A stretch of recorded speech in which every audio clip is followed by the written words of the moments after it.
And you sent him the link, right? Yeah. Oh, good. So how you doing? So today, I'm just going to do a little bit of an intro then, Lars. Just Yeah, baby. tell you what it's all about. So welcome to the Cigar Cabin. Today, we've got our very first guest, which is a guy that I've known for about a year now. We haven't really spoke much, but he's absolutely like unbelievable. I get on so well with him. He's always available to speak to. It's Jeffrey Amendola from Amendola Cigars. We should be getting Chris on shortly. And this is just a bit of a Q&A just to get to know a little bit more about Amendola, Chris, Jeffrey, and, you know, enjoy one of their unbelievable cigars, which you actually sent to me, Jeff. That's right. Oh, yeah. So that's been sitting for a while, huh? Yeah. So how long has this been? This has been, what, 7 or 8 months? Probably about a bit 8 longer. months, yeah. Yeah. So I've kept it for this night, knowing this may happen at some point. Nice. I'd have a show and get you on. So That's awesome. I'm going to get this lit up. So obviously we've got Lars. Lars helped me set all this up. Yeah.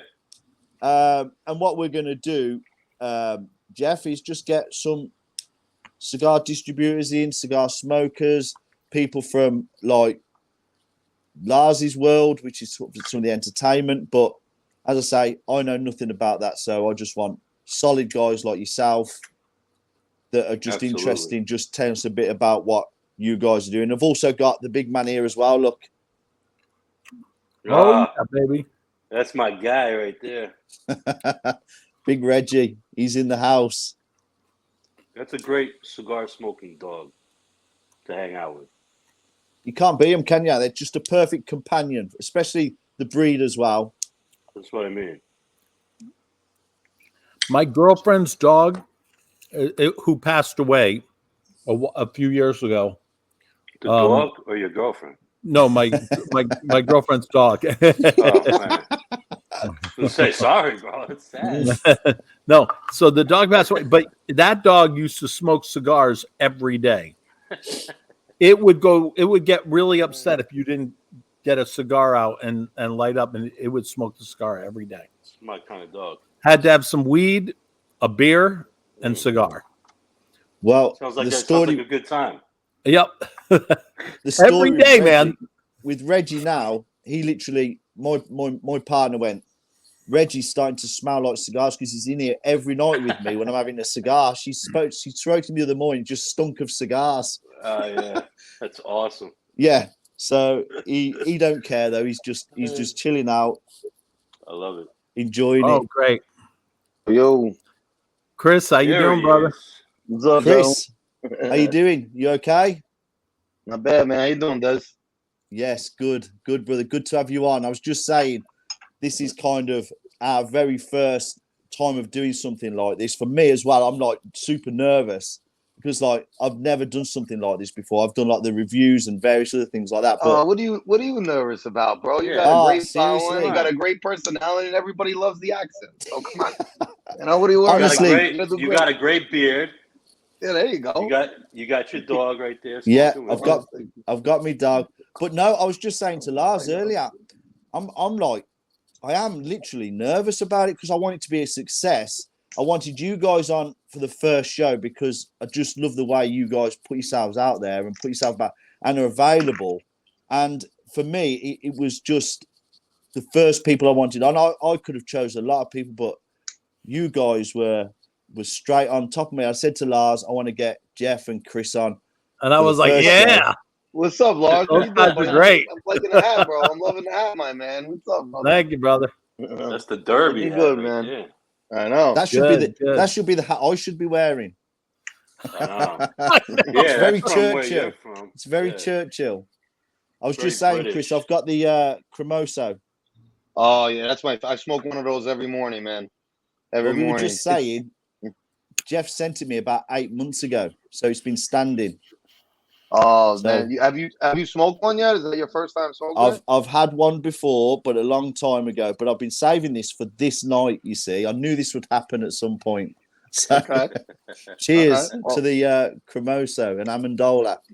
Salute! I gotta pour a drink. Hold on. I did. Pour a little Drinking drink. Cheers. scotch. What do you got, So I think- Jeffy? What do you got? I'm gonna. I got Glenmorangie 18 year. Oh, nice. I'm actually having a little Willow pot still. Nice. Oh, very nice. And I feel kind of out the loop because I did drag a coffee out, but I will go and grab myself a quick whiskey. I do have some club soda as well. Oh, nice. Yeah, Dude, I'm I'm drinking gonna start drinking club soda, man. seltzer, To be honest, I'm a Yeah. little bit embarrassed orange by this vanilla one. seltzer. I'm Yeah, a I little gotta bit start drinking embarrassed. So I've seltzer. got, unfortunately, I I've got drink- Jack Daniels. There you Oh, go. boy. There you go. I gotta start drinking seltzer, man. I gotta stop drinking because every time I have a cigar, I want to end up having alcohol, and I'm becoming an alcoholic because of it. So I gotta start drinking. I gotta start drinking seltzer, man. Yeah, I try to go back and forth, so I don't, I'm gonna start that tomorrow, Jeffy. I'll get on that tomorrow Okay. with the seltzer Yeah. thing. Not I'm tonight. saying that about the do gym. that. Hey, that's the time I always start my diet. Yeah, tomorrow, Yeah, right, tomorrow. Lord? Tomorrow, man. You know what I'm saying? Well, we've got to congratulate Jeff first because obviously he's obviously at the gym all the time at the minute, aren't you? You've done really well over the last few months now. Yeah, man, I feel good. Yeah. All right. Almost Don't 40 blow pounds. his head up anymore to whatever. Don't blow his head up. All right. As long as guy needs. I'm half the man I used to be. Jeffy's Yeah. been doing good. No, Jeffy's been I doing feel good, good. man. I feel really good though, to be honest. That's So thank awesome, you. dude. No, it's great the fact that the gyms are hard enough places they are because I used to go all the time, but then when I left the gym about 3 years ago, I was getting twice a day every day, and then I stopped. But then when you're out of the loop of the gym kind of life, you go back into it. The people aren't there that you used to see all the time, and it's a completely different atmosphere now, especially here in the UK. I mean, it's quite rife with what goes about. I'm not going to say too much, but it's bad. It's bad at the UK, what do you especially mean? young What goes people. on? It's all, I know. yeah, what you're talking about. there's a lot of things being taken, and it's like I go there, and I know nobody, and it's just you can just see these guys and girls. Are they just pumped up? Oh my god, yeah. And I feel like a right little Mr. Muscle. I'm there going. You know what? So at this point, I don't care. Like the gym I go to is pretty diverse. You got some of the muscle heads in there. I put on these like blinders. Like I don't look at nobody. I don't want to talk to anybody. I go in there and I'm like, all right, I got an hour and a half to do this. No, you go in there to do what you gotta do. That's what I used to do. You get in your zone and you put your headphones on, and that's it. You get a lot of people who are like gym rats who like hang out there and like bullshit, and they do more bullshitting and talking and checking out broads than they do lifting. So I'm in there for 45 minutes. minutes. That's me in, out. I can't be asked. And you just see all these people in there. They're sitting on machines, chatting, taking photos, videos. It's like, come on. Let's get it moving on. You know what's been driving me nuts though lately at the gym? These guys, mostly it's the guys. They got their headphones on, right? And it's like they're in a rap video or a music video, and they're in the mirror like flexing and like. I'm like, bro, what is this? A cameo appearance? They're like a bunch of go lift your weights and go home, bro. The guys are just as bad as the girls now, bro. This is the way it is. Yes. The guys are like girls. This is what's going on in this world. The demasculation of society. That's what it is. They're wearing yoga pants. I mean, some of the pants I see on these men, I'm like, it's like looks like my girlfriend's pants. I don't get it. But hey, only women should wear leggings. So just a quick one then, Jeff and Chris. This is Cy Sweeney. So he's our Irish part of our little crew. So how you doing, man? I'm introducing. So Cy has been smoking cigars. How long have you been in cigars for, Cy? You've been a while now, haven't you? 14. So 3 a day since 20. So I'm 53 now. So a few years, 1 or 2 years. 1 or 2, maybe. Holy shit. 3 a day, too? Oh, good. You know what? I got to tell my wife that because she says I'm going to die in like 10 years if I keep on doing what I'm doing with 3-4 cigars a day. So. No, it makes you live longer. It does. Yeah. Hey, well, I was laughing at your thing about the gym there because I the fortunate thing I judge a lot of contests and stuff now, and but I remember in '85 walking into a gym in Manchester where you trained legs downstairs you busted your balls and you crawled up the stairs in a t-shirt and a pair of baggy pants.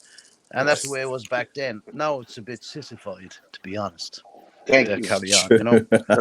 That's the whole embarrassing. World, that's the way the whole world. All the guys it's need not to do just is stick their here. It's not. earphones in, do 45 it's in Europe. minutes, get their ass back out, and that's it. The whole looking world in the mirror. So I love going to the gym, but the Planet Fitness that I was going to that was like nearby me in Allentown area had a Wendy's right next to it, and then a Frogo yogurt, one of those Uriel yogurt things next to that. So you would go to the gym and then you would go get yogurt. No. I would go first. Pretty much. First, I'd go to Wendy's. I'd get a triple stacker with bacon, a big, large, extra large milkshake, a big, extra large French fries. This is before I was doing the no carb thing. And then I would go over to the yogurt place afterwards and get like a big yogurt thing. But I always brought a cup of cherries and another cup to spit the pits in. And then I would go in and get on the you know, that thing where you push your arms like this and you know, walking. The elliptical. It's like the elliptical. I wouldn't use my arms. I just put it all because I had this whole little rack thing in the front where you could put a book or you could put 2 drinks or whatever. So I would put all that food there, and I put my headphones on and pretend I'm listening to music. I wasn't. And then all these people would come over yelling at me and like saying something to me. And so when the guys would come over to me and be like, you know, what the fuck are you doing eating the food in the place and whatever? Like things good. And you could smell the burger and French fries through the whole fucking place, right? And everyone's trying to diet. So I was eating, and they would come over, and then I had my headphones on. I would say, "What? No, I'm not gay. No, I'm not. I don't want to go out on a date with you." I would yell that really loud, and the guys get all embarrassed and walk away. Girls would come over, and they would like be trying to talk to me. And I'd be like, "No, you're way too old. I would never fuck you." And I would spit the pits to like pretending I was going to hit the cup and just spit the cherry pits everywhere around me. Not even one cherry pit ever hit the cup. It sounds like you went to gym just to fuck with people, not actually to fuck. No, that's all I did. It was my own comedy show for myself. That was 100% it. That's the story. I did not go to work out. I work out in the morning every day, 4 hours a day. I work out in the morning. I didn't go to the gym for workout. I wanted to have fun. So then the people hated me there, except fat girls. Fat girls would be coming over to me and looking at me like, "Woo, yeah, that's a great idea. I could eat burgers and work out on the machine." You're everything that a gym shouldn't be. And then after I finished that, I would come back, and you know they pay you, they charge you by weight with the Frogo yogurt thing or whatever the fuck that was called, Uriel yogurt. So I would have a little bit of yogurt in a big large container, and then I would fill it up 2 feet of whipped cream, so it looked like just tons of whipped cream, big ice cream. And then I walked back into the gym. You could have got away with the burger and the fries. You just went protein and carbs. You know, you could have just said that like. And now with big whipped cream and fucking whipped cream, 2 feet high. I walk over, sit in the massage chair, and just watch TV. People would be so angry. It was just funny. See, they're not gyms no more. They're leisure. They're leisure. Oh, it was a comedy show for myself. Old school iron gyms are gone. Oh, they don't have it. No, Even like old boxing gyms. Same thing. Like I used to be like into boxing when I was younger. I remember like. When I was boxing, I went to like the YMCA. It was a bunch of dudes with like ripped up shit. You know, we had head bags that were mounted on literally like cinder block walls with no padding in it, and just like you got to punch the wall like, you know, for your power, and speed bags and this, and everyone was like sweaty and gross and disgusting and like, but it had character, you know, like it had like character, like it had work sawdust. Sawdust. This shit today is like all pretty and all like all the newest equipment and pretty, and it's really, man, like if you really, you know, especially when it comes to boxing, you know, through my experience, I'm not anybody professional or nothing like that. I didn't do anything crazy, but you know, I trained for like 3 years. I liked it a lot. It had something, gave me something to do. But you know, like when you do that kind of training, you don't need all this high advanced stuff. You just need the basics, man. You need a speed bag, you need gloves, you need push-ups, sit-ups, run like a motherfucker, calisthenics. We all watch Rocky. You know what I'm saying? Like, that's it, man. And that's the best workout, honestly. You know, later on in life, I got big into the gym and worked out every day and did more like powerlifting and, you know, free weights. But, you know, me and Jeff have been talking, and, you know, I've been telling him, like, man, I've been, you know, so much going on in my personal life. I've been slacking. I got to get back to the gym. But even now, like, you know, months ago, I tried to get back into it. I did it for a couple months, and I just couldn't. You know, I'm 39 going on 40. Not that that's old, but I don't have that. I have to work out differently than the way I used to when I was in my mid 20s, even early 30s, where everything was like low rep, heavy weight, free weight. Yeah. Now it's like, you know, a shit ton of reps at low weight, you know, calisthenics. That's it. You know, it's a different kind of workout, which, you know, I've never really been used to, other than when I was boxing when I was young. But, you know, because I kind of got more into like more powerlifting when I got older, because I wanted a little bit more mass. But, you know, now with turning the corner now, this year I'm going to be 40. You know, definitely I see the difference in how the body changes, man. Like, you know, like I got to watch out for carbs now. I got to like work out differently. It's not all about just eating a shit ton of protein and lifting heavy. And, you know, it's like a total different way of doing things, man. It is. It's all about the reps, you know? I believe now. Me and Jeff were talking about it the other day. It's got to be. You guys, you're freaking kids, man. You're still young. He's like, screw I'm 53 you, bro. and I still deadlift. Yeah. And my knees are still not shot. Jesus. Chris, how many punches around were you throwing? How many punches around? Oh man, back then, I mean, I never clocked my punches. We would just go, 3-minute rounds in the ring. You know, loosen up. You know, spar a little bit. I hit the heavy bag for a couple rounds. I hit the speed bag for a couple rounds. Jump rope, medicine ball. You know, we'd all get in a circle, all of us, and just like throw the medicine ball at each other's ribs. So you build your rib cages up, you know, to be able to take some shots. You know, it was a lot of fun, man. I did that when that was right when I left New York the first time, just to go to tech school to kind of get out of town and like do something with my life. When I was young, I was into a lot of things and I didn't really have a direction. I was getting into trouble. So when I moved down to Florida, I went to tech school. I worked at Daytona. I worked at Ducati. So I'm factory certified for Ducati motors. I thought I was going to be in motorcycles my whole life. So I worked at Ducati in Miami for a couple of years. And at that point in my life, I was like 19 or 20. And I just moved down there. I didn't know anybody. I wanted to start getting into shape. So that's why I got into boxing, you know. And it was great for about 3 years until I left and moved back to New York. You know, I moved. I left my trainer. I left my gym. So, and then I fell out of it. So, but it was a good time, man. It was definitely the best. You know, like I said, best all around total body workout you could do. Just like swimming. Like people say about swimming, man. If you swim, that's supposed to be like the best total body workout. You know, so as long as you don't drown. I'm just curious because I teach boxing. So, do you? Yeah. Oh, okay. That's interesting. I've trained a lot of professional boxers. Yeah. Really? Well, let me do you want me to tell you my experience of boxing? My very first boxing, right? So, I thought I was a bit of a fighter. I thought I'd be fine. I'll have a couple of rounds with someone in the gym by us. It's like just a shitty ring in the corner. And I got there and I was like, right, okay. He said, you want a headgear? And the other guy went, no, I don't want headgear. And I went, no, I don't want headgear then, thinking that was the right thing to do.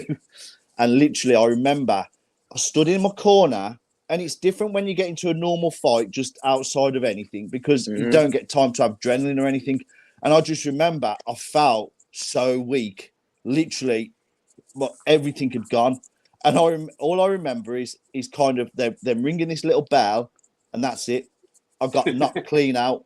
You froze up. You froze up is what happened. You froze up. I remember waking up. I remember waking up about 3 or 4 minutes later, and I was like, "What happened?" And I just got knocked clean out. They're like, "You did great. You did great." Jesus Christ, man! Your sparring partner knocked you out straight away. Hard? Yeah, Jesus. Because the thing was though, it was because I was I just didn't expect my body to just give in on straight away. Like literally, I had my adrenaline. It was like go time. Gone. And it's almost like you got stage fright. There's like no saying, Des, protect your chin. Protect your Gotta chin. Keep the hands up, bro. Keep the hands up. No, well, every time. A good idea at the time. But what I used to do is if I jabbed, I'd jab and drop this one. Your other hand. Yeah. So that's no good. That's no good. That's so good. It wasn't. That reminds me of the story of the guy that was there and gets back to his corner and he's getting plummeted. And his coach says to me, he says, take no notice. The guy's not laying a finger on you. So he says, "Feckin' hell," he said, keep your eye on the referee because somebody's knocking me bloody lock off. So I think like tonight then I want to get onto like you guys now. Obviously I'm so happy you were able to just spare a bit of time getting out here and just, you know, take the time to get beyond the show for the first time. So it's a case of like, you've probably been asked these questions 1,000 times before because I've seen some of the stuff you've been on. And I just want it to be kind of just like nice and relaxed and just, you know, answer them. I know you guys are honest and everything else like that. And as I said to you today, I've been like nervous all day about getting this right, but I just need to relax. And obviously with Hey, Des, you ain't got nothing to be worried about. We're all just a bunch of fucking douchebags. Des, you look great. Don't worry about it. Fuck you worried about, bro. Yeah, I know. Once I get this the only one person done, you gotta impress because he's the real celebrity here is Jeffy because he's in a magazine. You know what I'm saying? No, wow, magazine. What's that then? I'm a public figure now. Tell me more. I had to throw him. I had to throw him under the bus and bust his balls. What's that then, Jeff? Can you explain? Well, Chris was in the magazine too.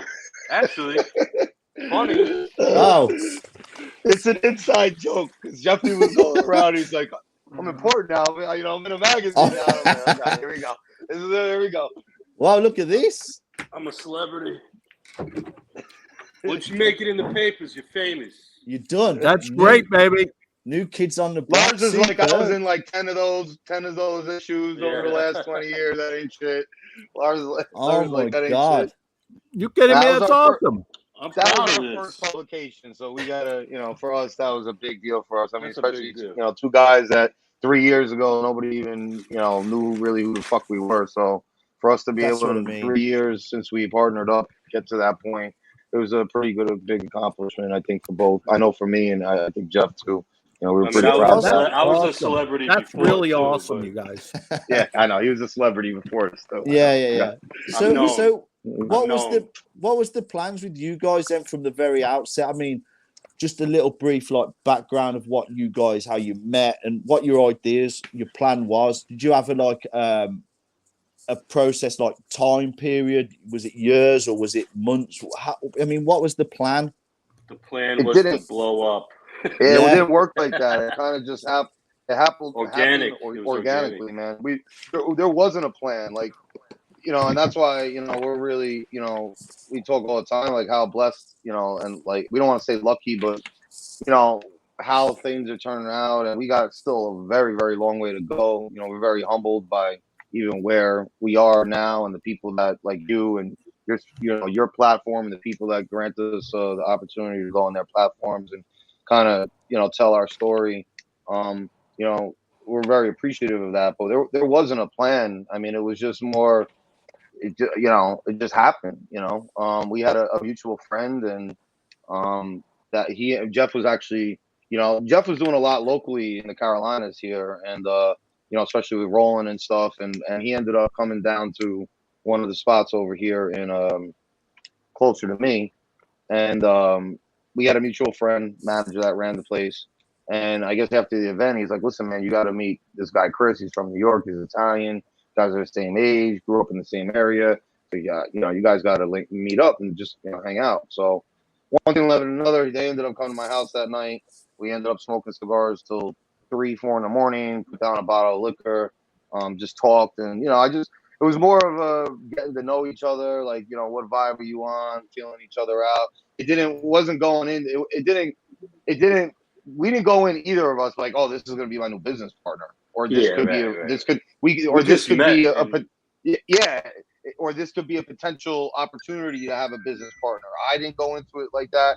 He didn't go into it like that. It just kind of, once we met, it just like automatically just clicked, and you know, from there it just grew legs. You know, in the beginning it was more, you know, I just wanted to help Jeff a little bit more with some of the plugs and some of the contacts that I have within the industry. You know, as far as retail and stuff like that, get us onto some of the bigger sites, Bravada and Atlantic and small, like, you know, all these online sites, JRs, and, So that was kind of I just wanted to do that more as like, hey, listen, I love cigars. You're doing an Italian thing. I can get behind that. We click. Let me see what I can do for you. And then once, I started kind of bringing in some bigger deals, I started talking to Jeff like, listen, bro, we're doing this together anyway. I kind of wanted to get into the business anyway. I just didn't know the right time or place. I knew I didn't want to do it alone.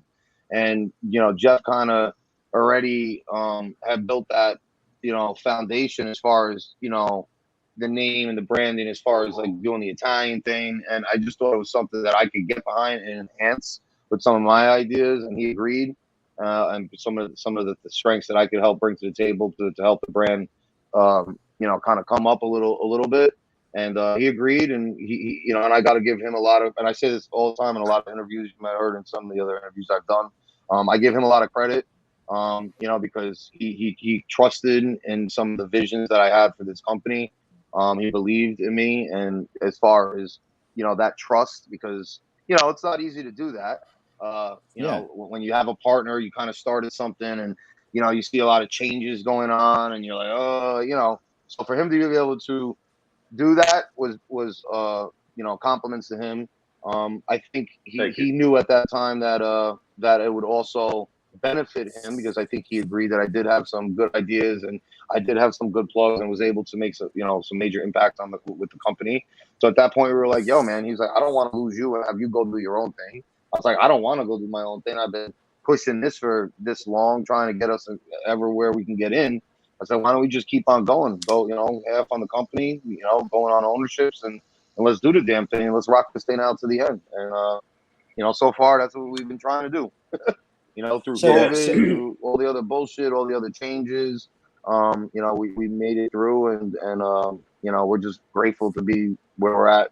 Got a long way to go, by all means. We're not anywhere close to getting to that level that we would like to get to, but you got to start somewhere, and so far I think we're on a pretty good start. So, well, I couldn't agree more. I mean, just to see where you've come from the short space of time I've known you guys, you guys are just, I mean, for me, just to say that I'm associated, I know you guys, it's massive, because people go, do you know them? And I'm like, yeah, I'll speak to Jeff and various other things like that. And it's like, for me, a little old guy from, old, okay, I am nearly 47, but from England, from the UK, and I've built a lovely relationship with you guys. And just to put, I could phone Jeff and he'll answer, or he'll phone me back. And I just think that's something that you don't get in any other industry at all, because, it's inspiring to see you guys are just staying normal.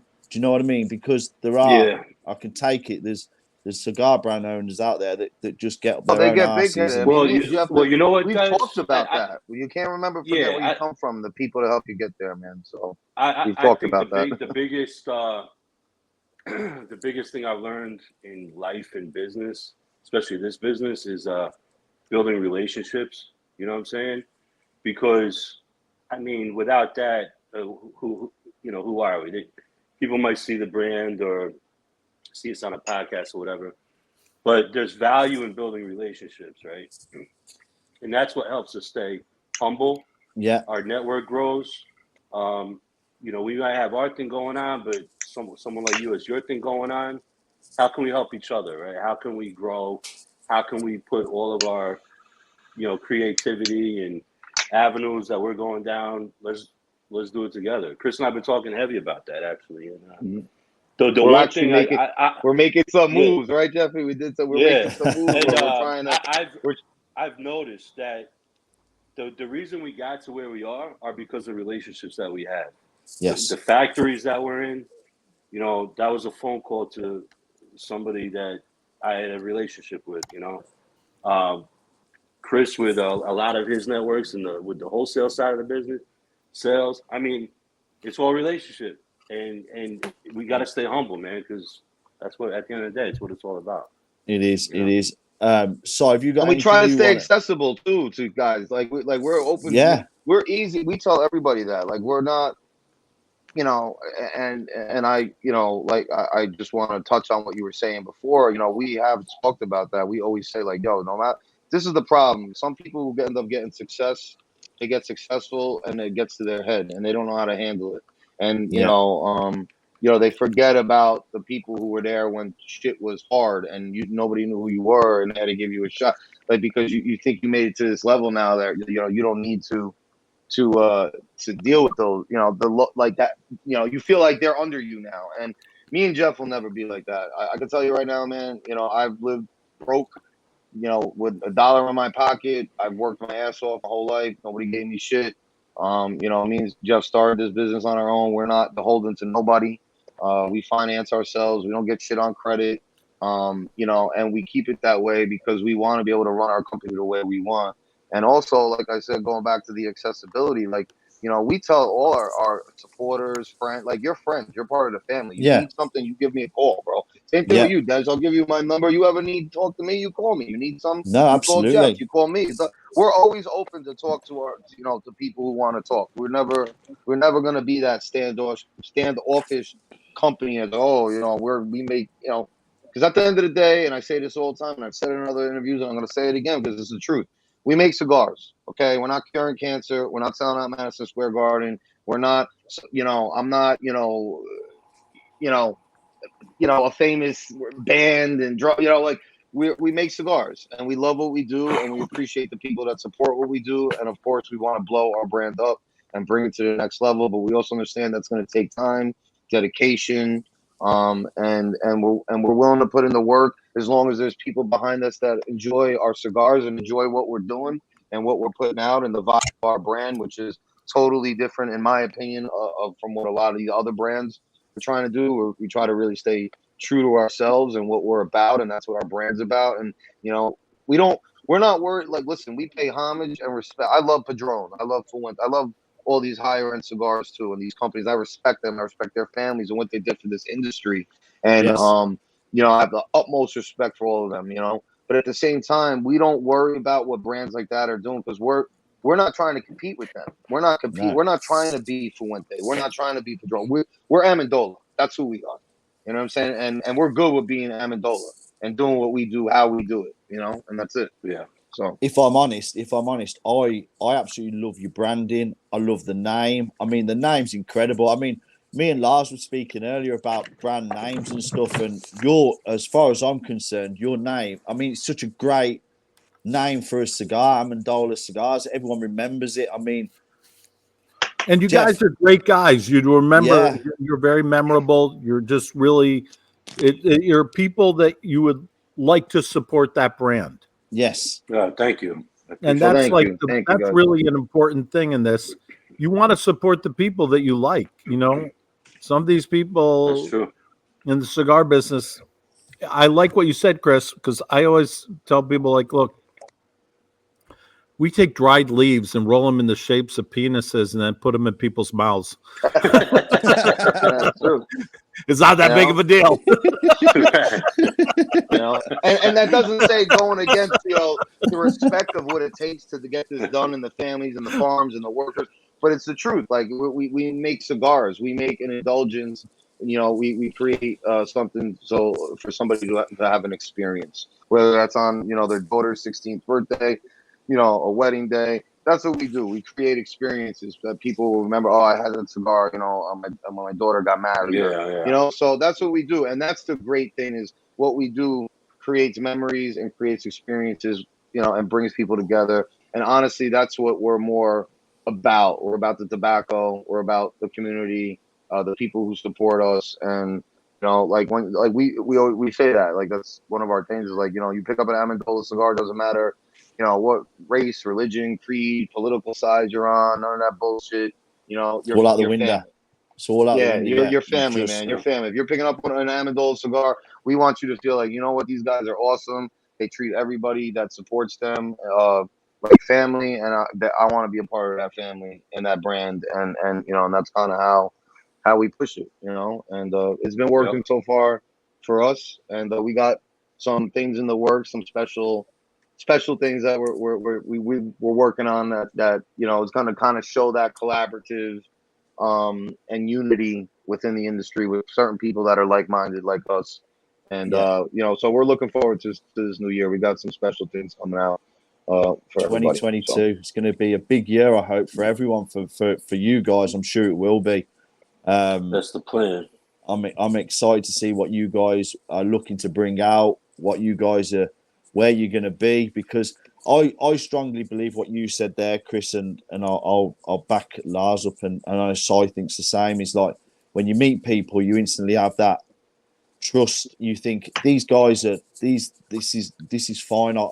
These guys are going to do something, but they're always going to be there. Like you say, pick up the phone, say hello, just do whatever I'm about, and I firmly believe that with you guys. There's some people that I speak to, and they say that, and you just think, do you mean it? Probably not, really. Or I'll phone you and you won't answer, and it'll be 3 or 4 days later, and it's like. But I firmly believe that with you guys, because you are just straight as you are, that you are going to be, you are that kind of brand where you just be there if forever. I think, like you say, you're going to be brothers. You treat us like family. We are brothers, and that's man. it. We're like family. I mean, like it's family now. Like we don't.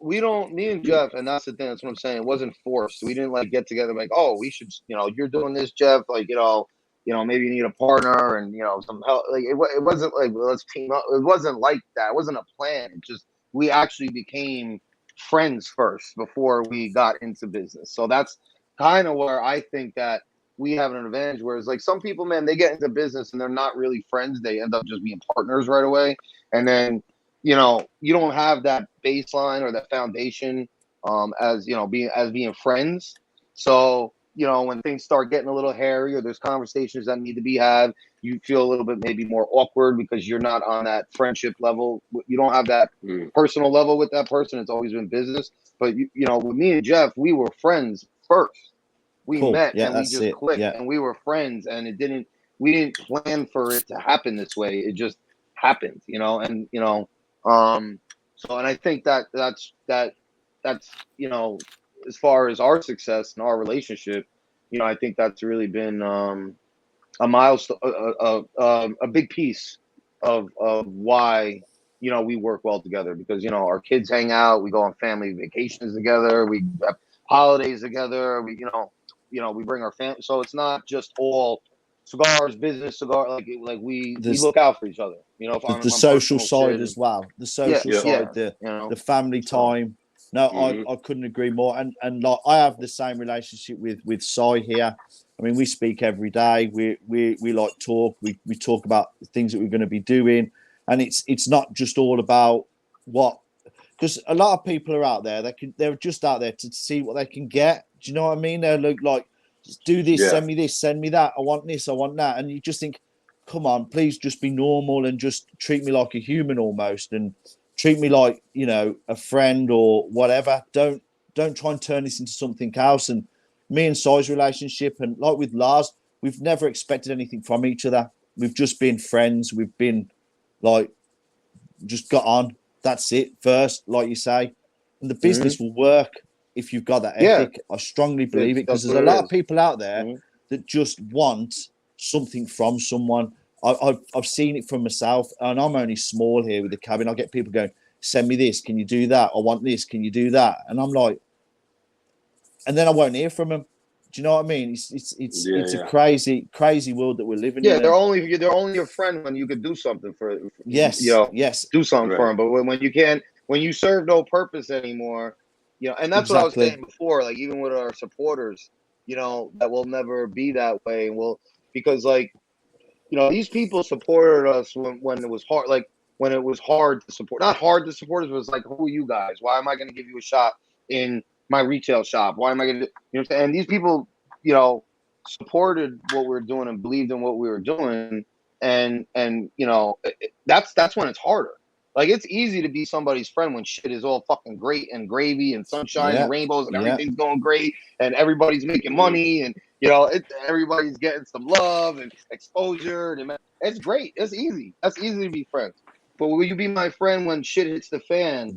And and there's a fucking problem, and like that's when you see who your real friends are and who your acquaintances are, because there is a difference. Are they there then? That's true. Exactly. And as I say, I just think, like you say, I love the brand. I love what you guys are doing. You young guys.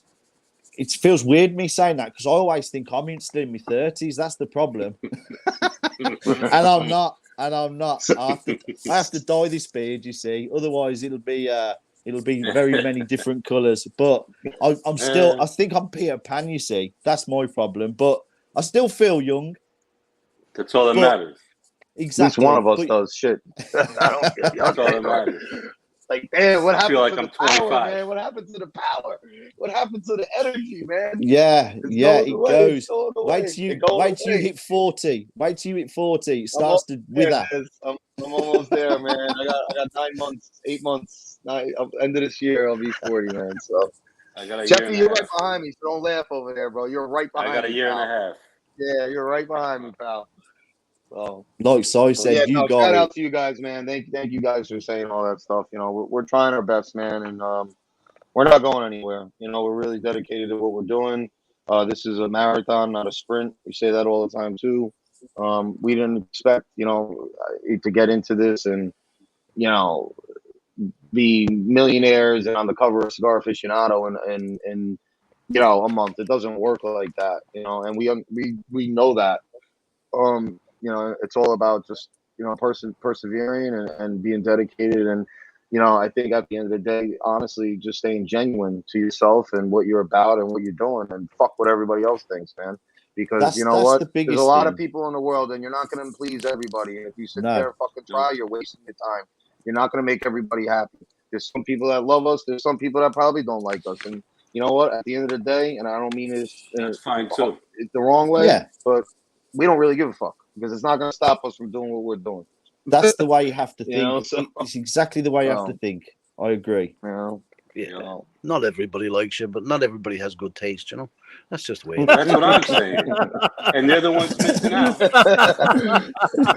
Thank you, Si. I like that. I love that, son.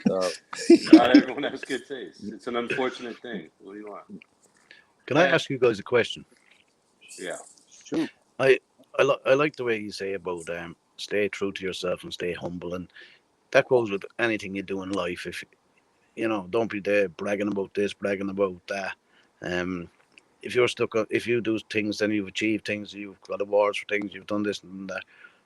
Just do them. Get on with it, and do your own thing, and just be decent to everybody. You know, when me and Des first met, Des, actually, you reached out to me, didn't you, Des? Yeah. And I took the time.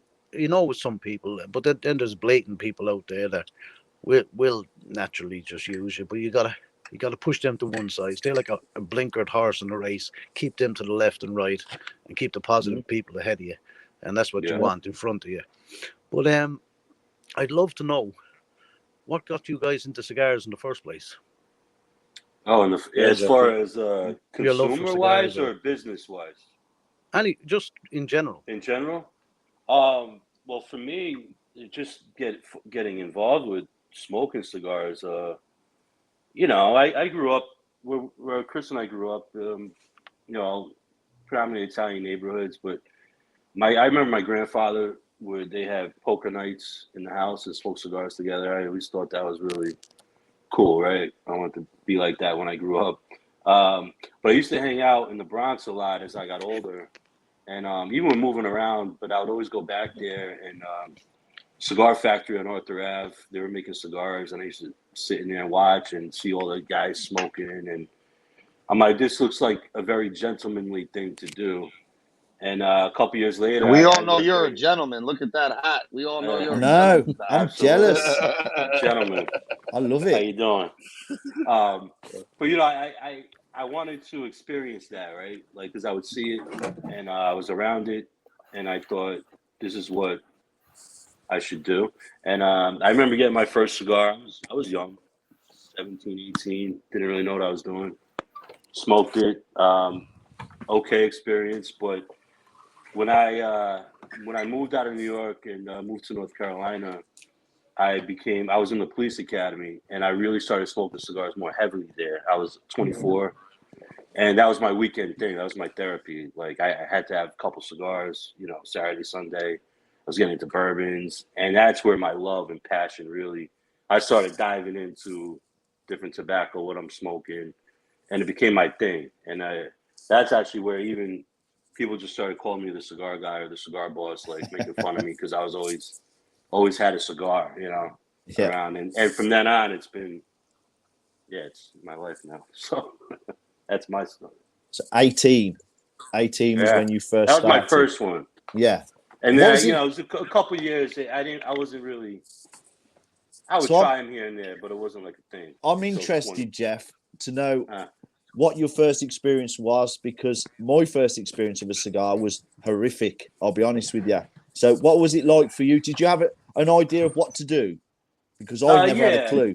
Yeah, because I used to watch, and I would learn things from just watching other people, right? I didn't like go study, or I just remember watching people cutting and lighting.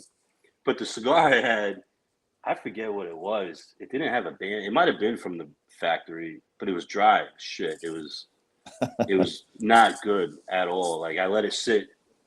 Yeah, I was sitting on my dresser for months. But I remember I had just moved out. I got my own apartment.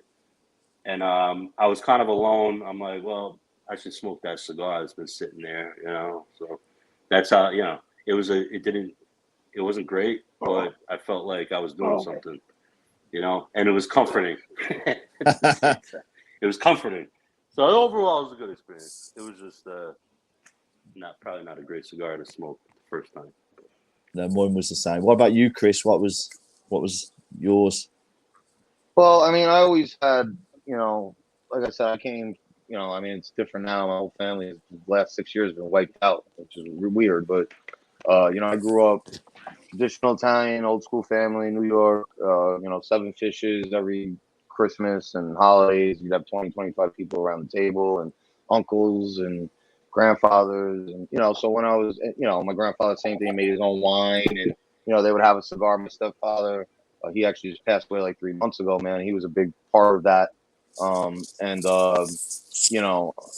remember, when we were, that was the other thing, like when we were like, 13, 14, 15, and that was a part of our culture where, my grandfather made wine, we would have at 12, 13, a little glass of wine they would give us, with dinner, with pasta, or with, if it was a holiday, not to get drunk, but they would give back then it was normal. It wasn't like like now CPS will be at your door in 2 seconds to take the kid, but what I'm saying? But like back then, it wasn't like that. This was, not a long time ago. It was the 80s, 90s, So it was just different. So, I mean, I remember always coming outside, once like, all the women would be inside cleaning up the table and going for the other course. My grandfather and my stepfather would be outside smoking a cigar. And, I remember the first cigar I actually tried was like, it was almost like a Toscano. It was like a Avanti. Oh, yeah. It's called Avanti. It's like an anisette, like flavored cigar. It's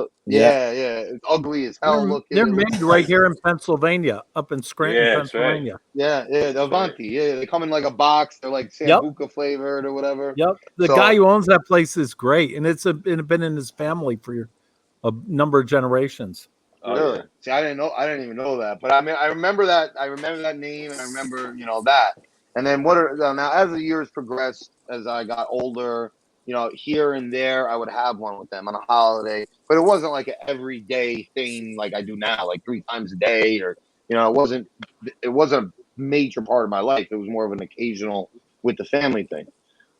As I got older, I ended up, I was in a band for a little while, and that was like a major part of my life for like 5 years. I was in a metal band. I did little mini tours, actually, in Scranton area, Pennsylvania, and Jersey, and Virginia, and so I was like on that for like 5 years, where all I did was travel with my band, play shows, try to open up for bigger acts, play festivals, do shit like that. Great time. It was a great time in my life, man. We got on the radio a couple times. We got to open up some bigger bands, Mayhem Festival. We played. We got to do some cool shit, meet some cool people in the industry. So it was really awesome. It was a great time in my life. And, I love music. It was a big piece of my life. But after about 5 years, I started around 25, around 30. I ended up, at that time, my girlfriend, who's now my wife, got pregnant, ended up having a baby. And, you know, I mean, listen, man, that lifestyle is a different kind of lifestyle. It's not changes. It's not, yeah, it doesn't mesh well with mix with the family lifestyle. It's very tough. And, you know, you can make it happen, but you know, you got to be willing to give it all up. Like you got to be a very selfish person. You got to, like, I'm being straight up. Like, and I have friends that are still in the industry. They do it. They've been divorced 2 times. Their kids are all, you know, but they're happy because that's what they wanted to do. That was they didn't care. They were willing to give it all up. Their kid, their wife, anything, because that's how much they wanted that. And I was there at a certain point, but once I saw my little baby girl, and I was like, man, I can't leave this kid to go do like a 2-month tour. I can't do it. I can't leave my wife here, you know. So at that point, I ended up quitting the band. This was around when I was like 30 years old. And, you know, started living the dad life, just working my job. But after about, you know, 3 months, I was really like starting to get really depressed because, you know, that was my outlet. I mean, I would be in the studio 3 to 4 times easily a week over in Clifton, New Jersey. And, you know, we'd be there. I would go to work all day, leave it, you know, leave the city, you know, get in my car, drive down to Jersey, get there by 5, 6, stay till 12, 1 in the morning, you know, drive back to New York, go to work. I'd be playing shows at, you know, till 1, 2, 3 in the morning with no sleep, go to work. You know, it was crazy, you know, but then, like I said, that lifestyle, it was a different lifestyle, and it wasn't gonna. I knew at a certain point I was gonna have to choose. And once I saw that baby girl, I was like, man, I gotta make a move here.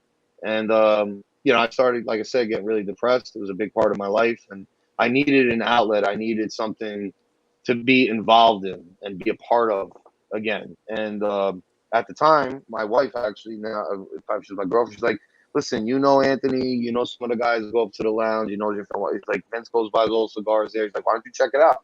My wife's like, why don't you just go check it out? And I went up there one day, and as soon as I went in there, and that was it. The rest is history. I fell in love with it. I fell in love with, you know, I fell in love with the fact that I was sitting in a room with people from my town, the mayor from my town, the detective from my town, you know, steam fitters, pipe fitters. I was an elevator mechanic in Manhattan, you know, track guy, you know, like it didn't matter what walk of life you were from. You know, there was a guy that's, you know, wearing a $5,000 Armani suit sitting next to me, and we're talking about the same shit, you know, like, yeah, it was the equalizer. And I just fell in love with it. And then from there, the rest was history. I started really first more collecting cigars, like Jeff knows, like he thinks I'm out of my mind. I was like out of my mind. Like I would search down unicorns. I would, you know, I would collect. Like that was my thing. I would start finding out like the stories about each brand, why they made the cigars, the name, why it's named that, the blend, you know, what regions they're from. Really starting to read up more about tobacco, you know, the process. And I started to kind of self-educate myself. But that could only at a certain point take me so far.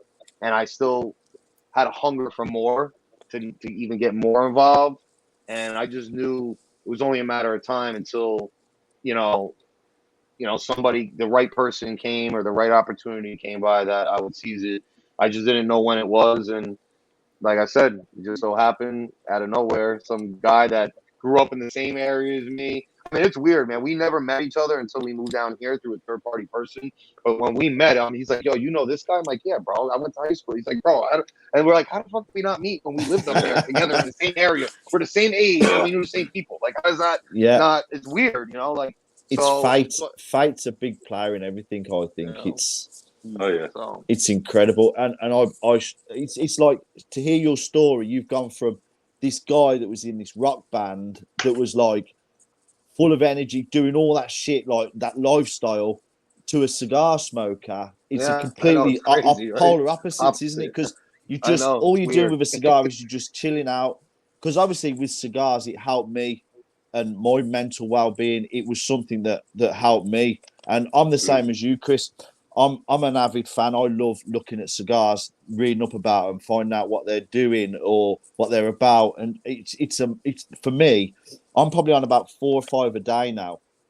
But I'm about 3 to 4. I do 3 to 4 easily. I was all over the place for years, but then once I got a cigar, it was like my life changed completely, and I knew that's what I wanted It's what I enjoyed. Yep. I can come in here, and I've built this whole thing here just simply for that fact. Just to, I've got the Amendola up here. Look, by the way. When he got Oh, he's got the cannolis. Yeah. Nice. Go, bud. Nice. So I've done it as in the flag. So I've done you proud, I hope. Thank you. No, you did the good. They're all colors smoked in the right order, so we're good. Yes, I worked it out. I made sure it was correct. Imagine if I'd done it the wrong way. Yeah. You guys would have shut me down. We wouldn't be on the show with you right now. You'd have quit. You said, forget it. But no. So whose idea was it? Because I like some of the things you're doing. So when I go onto your website and I look at your cigars, it's a menu. Whose idea was it to do the menu? As in, it's like a restaurant menu. And I think it's a great idea. It looks brilliant. So that was a collaborative. Well, my idea was the menu, but Chris designed it. I thought it'd be cool to have like an old school Italian menu. Like you're at a restaurant. Jeff came to me and we started talking. I'm like, listen, we gotta put a price sheet together. The one that we have to answer. And he's like, bro, I'm like, what do you think we should do? I'm like, I got this. I had a good idea. And then he's like, I really want to always do like a menu style. I'm like, all right, well, let me see Italian restaurant. Yeah, like an old school Italian restaurant. So I'm like, let me see what I can come up with. So I started dicking around with different designs and like certain things. And then finally I came up with that design and I was like, bro, like, is this kind of what you were talking about? And he was like, that's it. And so that's what we did. and that's actually now those seals on those boxes. And like, you see that design, it's like almost like a crochet design on the box. It's a seal that closes the box.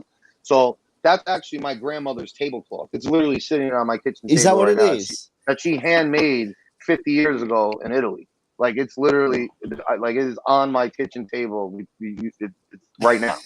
So I took that design because I wanted to put something on the box, and that's why it's even on our price sheet. Like you'll see those the colors like purple with the designs and shit in it. Yeah. You know, we wanted to add a little personal touch, like to show like, you know, it literally comes from our family. That came from my grandmother made that, you know, and like her tablecloth that she made 50 years ago is on our box of cigars, you know, because that's what we're about. We're about family history, you know, loyalty to your family, and you know, so legacy, exactly. Maybe the ribbon on the bottom of your foot of your cigar should be that bit of cloth. Maybe that would be quite nice. Hey, that's a good idea. That's a great idea. That's a great idea. Do you know what I mean? Rather than the ribbon, that bit of. I just think I love things like that. Like I look at you, I love bands. So knows that, and I've examined your band. I absolutely love it because it's got like the Italian flag on. I love the bull. What was the bull idea on there, Jeff? Because I imagine, is that something to do with your sort of family? I don't know. What is that? No, I've always liked bulls, but it was twofold. When I first got into business, I had a local business and shop called Bull City Cigar Company. So I incorporated the bull, but I'd always represented like strength, grab the bull by the horns. Yeah. You know what I mean? It had this just power. The original logo was just a bull, really.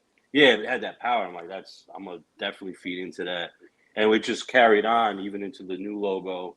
Chris loved it. We kept it. And, you know, now that's like our thing, you know, grab the bull by the horns type of mentality.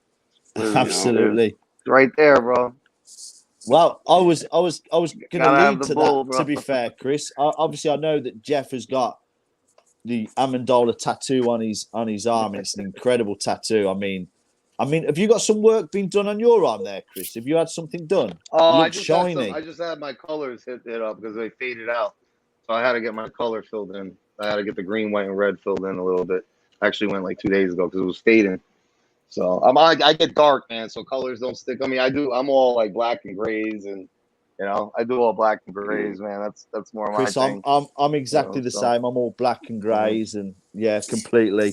So it's just hard to do the Italian flag without colors, you know. So, yeah, exactly. I got it on my knuckle. You know, you get it mixed up. You get it mixed up with the Irish flag. I see it. Yes. No hey, my wife's Irish, bro. First girl I've ever dated in my life that wasn't Italian. I've had every single girl I've ever dated had to be Italian because when I bring them home to my nonna, And my mother like, she Italian? Like, you know, they bust my balls.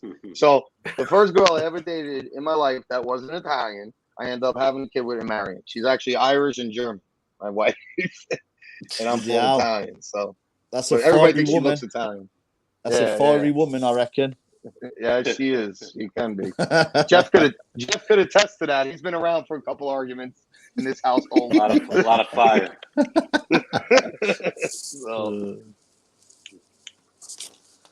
So what are you guys plan for 2022 then? So what's on the horizon? Have you got some new cigars coming in, some new sizes, or is it a bit of top secret? Something you're working on?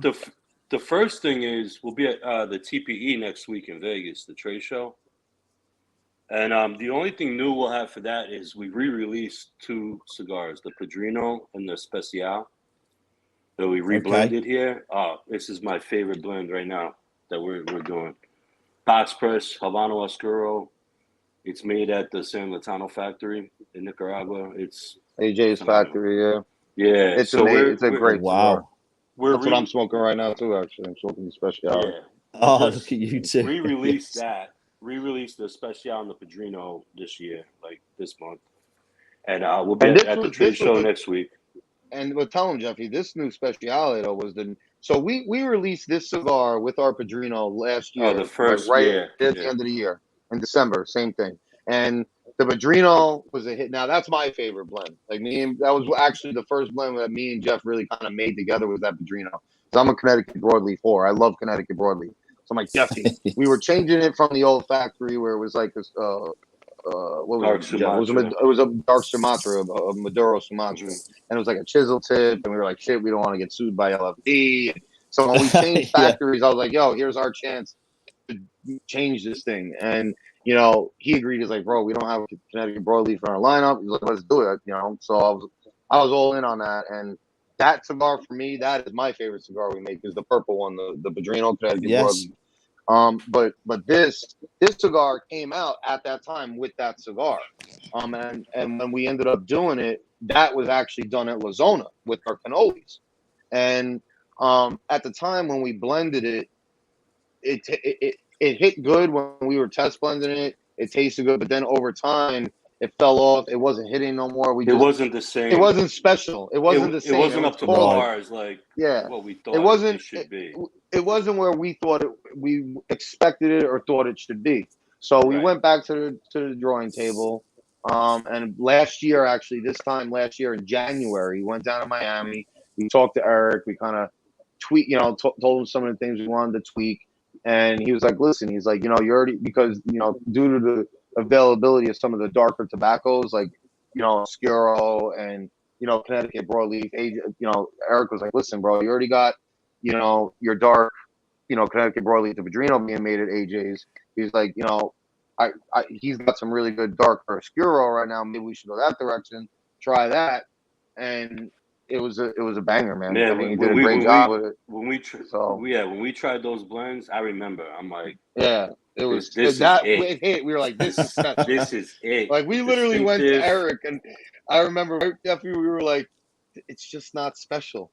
It's not. Yeah, Jeff was like, it's not special. Like it's called special. Eric, it's got to be fucking special. Needs to be. You know, it needs to stand out. And then he smoked it, and he was like, you know what, guys, you're right. It's not special. It's a good cigar, but it's nothing like that's gonna like. I'm gonna distinctly remember it. And then we went through the process, changed it, and had this. And then once we smoked this, we're like, that's what we're talking about. That's special. As soon as I lit it up. So this is actually the new version. This is just came out. You know, this is the new version. So it's pretty much a brand new cigar. There's something about a box press that I particularly enjoy. I love a solid box press. I do too. Darker the better for me as well with any box press. It has to be like proper flat. It has to there's something about it. I like a Robusto, like this one, the 6x52 Toro. I do enjoy the Toro as well, but I do like a Robusto because it does give me that bit more taste. I'm trying the Lanceros, but I'm still not sure on a Lancero myself. I feel awkward. But a box press for me, I just think there's something about it. It's like from literally taking out of the packet, looking at it's like it, a little candy bar. It's like a dark chocolate candy bar, like a Kit Kat. That's probably what it is. The style. This is the style box press I like, where it's not. It's a real box. It's not like it's a hand box press. You like the hand box hand press, box. It's not a machine box press. No, this is because it just. I don't know. It almost tastes fresher to me this way. You hit the nail on the head there, Chris. Exactly. You know, it's like a bar of chocolate. Yeah, it is exactly that. That's exactly. I was trying to put my thinking of what it was to me, but it is. It's like picking out a lovely chocolate bar and just unpacking it, and then just seeing the color, and then just getting it cut. A cut always looks good on a box press as well, no matter what you do, whether it be a V, straight.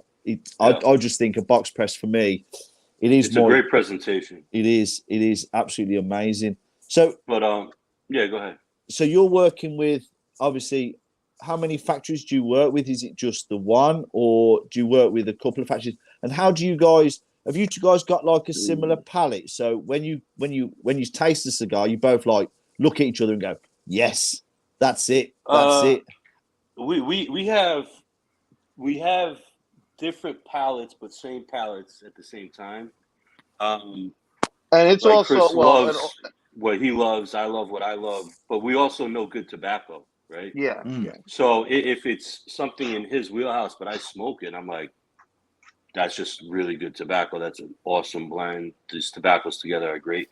That's how we kind of come up with the blends and designs, you know, because we want something for everybody. I don't want everything to be the way I like it. Yes. We can't have everything the way he likes, because we're not making them for ourselves per se. We're making them how we like and how we want them to be, but we want everyone else to enjoy that profile as well. We want to be able to capture, you know, all aspects of the market. The whole audience. That's even why we make, I mean, it's not our thing, but we make one, and we do very well with it, which is our dessert cigar, which is infused with hazelnut and vanilla. It's like a Nutella. It tastes like I've Nutella. heard about this one. I've heard about this one. Yeah. And we don't do it. We don't put them in boxes. We don't go crazy with the marketing on it. Like, we don't do what we do with our traditional, you know, core line and signature series, and you know. But we wanted to be able. There is a market for that. So for us as businessmen, not to try to at least get a little piece of that market if we can, and make one awesome one, that would be stupid on our part. So we try to. Now that's not our thing. Like I'll smoke one maybe every once in a while with coffee, maybe,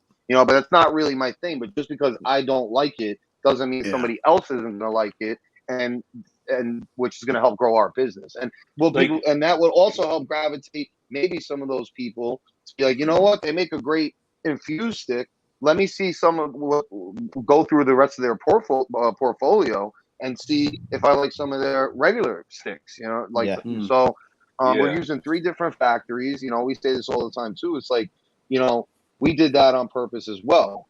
We could have, listen, we could have made this a lot easier on us, especially like Jeff knows, I handle a lot of logistical shit. So it's harder for me to deal with 3 factories, different production times, different guys you're dealing with, different box people. You know what I'm saying? So everyone works differently. Yeah, everybody works different. So we could have went the easy route and been like, fuck it, we're in with Eric Espinosa, we're just gonna do everything with Eric. Or we're in with Aganorsa, we're gonna do everything with Aganorsa. Or we're in with AJ, we're gonna do everything. You know, we purposely were like, no, because we learned from a past experience with our last factory that we can't put all our eggs in one basket, because if some shit happens with that factory, we're fucked. We don't have a business. We don't have product. So now the way we did it was like, it's good in a lot of different ways, because 1, we're not putting all eggs in one basket, so nobody has us by the balls. And 2, it's also, you're going to offer the cigar community and the retailers and the consumer more options. Like if you're not too big on Eric Espinosa or Espinosa tobacco, the flavor, you know, that in cigars, you have to like Aganorsa. If you don't like Aganorsa, you gotta like something from AJ. If you don't like anything from Aganorsa, Eric, or AJ, then I don't know what the fuck to tell you, because you shouldn't be smoking cigars. Okay, if you don't like any of those, you know, you have to be able to like. So we did that on purpose to be able to give that diversity to our customer. And even though it puts more on our plate as far as the legwork that has to go into it to get the finished product here and done, it's worth the extra work, because I think people really appreciate that we didn't just go the easy route. You know, we could have went the easy route. And I know that we're not the only brand that does that. There are brands that use different factories and all that. But as a younger boutique brand, there's not a lot of boutique smaller brands like us that do it. Because on the business side of things, as a boutique brand, money is usually, the financing is usually an issue when you're dealing with different factories. You got to have more money to put out for this one. This one might take 50% up front. You got to put all your money out on that one. So, at the end of the day, it's not about the cost. We don't cut corners. Like even with the bands, like you could ask Jeff. Those bands I worked on for literally what, Jeff, 2 months, remember, right, Jeff? 2 or 3 months easily. Yeah. I went over every little detail on that band. What's going to be embossed? Where fine lines should be outlined in, every little thing, because it is about the small things. I was a consumer, a collector. I was so into it where those consumers, they notice the fine details, man. And if they see you're paying attention on the small details, it speaks, in my opinion, volumes about your company, that you're not just throwing some shit on there to get it out the door. We take the extra time and spend the extra money to try to do it the right way. Now, is it perfect? No. We're always learning, and we can always do it better. And we're trying to find ways to do it even better than what we're doing now. But, we're always in the process of learning and trying to make it better. We're never comfortable and hey, you know what? We're here now. Okay, let's just keep on doing this and not be innovative and not try to come up with more creative ideas and not try to, better the brand than even what it is now. Because once you start doing that and getting complacent, man, somebody's just going to come in and eat your fucking lunch, man. I want to see that. I want to see that foot band then. I want to see that foot band. Yeah. Dude, I like incredible. That idea, man. That's a good idea. That is a good idea, Des. I do like that idea. And the other thing with the blending concepts, I mean, even though we might have different palettes or whatever, but say I have a concept, Chris has a concept, we kind of blend the cigar to that concept or what we want to put out next, right? Like we have our core line, that was one concept, more of a lighter, medium, full body. Cannoli line, same concept. Signature line, a little different. But when we sit down and think about it, we go buy a cigar, right? So we're doing one cigar. We'll talk and be like, how do we want this to be presented? Yeah. What flavor profile are we looking for? Medium body, we want full body, we want X amount of ligeros in it, whatever. So that's how we kind of come up with the concepts. It's not per se we might both not love it the same way, but we could both agree that this is a good quality cigar. This is exactly what we were looking for this type, and that's what we're going to put out on the market. You know what I mean? That's kind of how it works. So how's it logistically for you guys then? So you got 3 factories. Yeah. Obviously, I don't understand America at all. I just know that it's just a massive place compared to obviously us in the UK and obviously Ireland. So your 3 factories, are they? Whereabouts are they? I mean, they're all in Nicaragua. They're all in Nicaragua. Nicaragua. Okay. Yeah, and how often do you go there then? Do you go there to do your sampling or? Yeah, well, normally we would go to sample, to blend, and for every production. But we started doing this together really full time right when COVID hit. So we couldn't travel down there. We had to do all this stuff on FaceTime, over the phone, sending samples and blends back and forth. I had to do it that way. Which was hard. Normally, normally we prefer to be down there at least 2 or 3 times a year, especially when we're creating a new cigar or doing a big production. We would normally want to, we're actually working on trying to get down there. It's been tough because now things are getting a little better. Yeah, that they're opening up. We don't want to get stuck there where they're like, oh, you got to have your Vax card and to get on the plane, and now you're going to be stuck in fucking Nicaragua. And I'm like, bro, we're not trying to deal with all that either. So, but we're trying. We have a lot on our plate this year. Me personally, I've had a lot of personal family shit going on the last 4 or 5 months. I'm in the process of moving. I'm leaving South Carolina. I'm going down to Florida next week. I got to find property. So there's just so much going on. I'm still trying to run the back end of the business. Jeff's been out there trying to, deal with all the events that are coming up. We got TPE, which I can't go to this year. I'm literally going to be in Florida looking for a house. So Jeffy's going to go there this year and rock it out. I will be at PCA, and, hopefully coming back towards the summer, my personal life will kind of calm down and normalize again. And I can kind of start, jumping back in, head first to, all these events and all this stuff But we're also I have to say we're the other thing is too like we're not by any means, and we don't ever label ourselves as this, or we're not master rollers, we're not master blenders. We know tobacco. We know enough to do some damage. That's like we read up about stuff.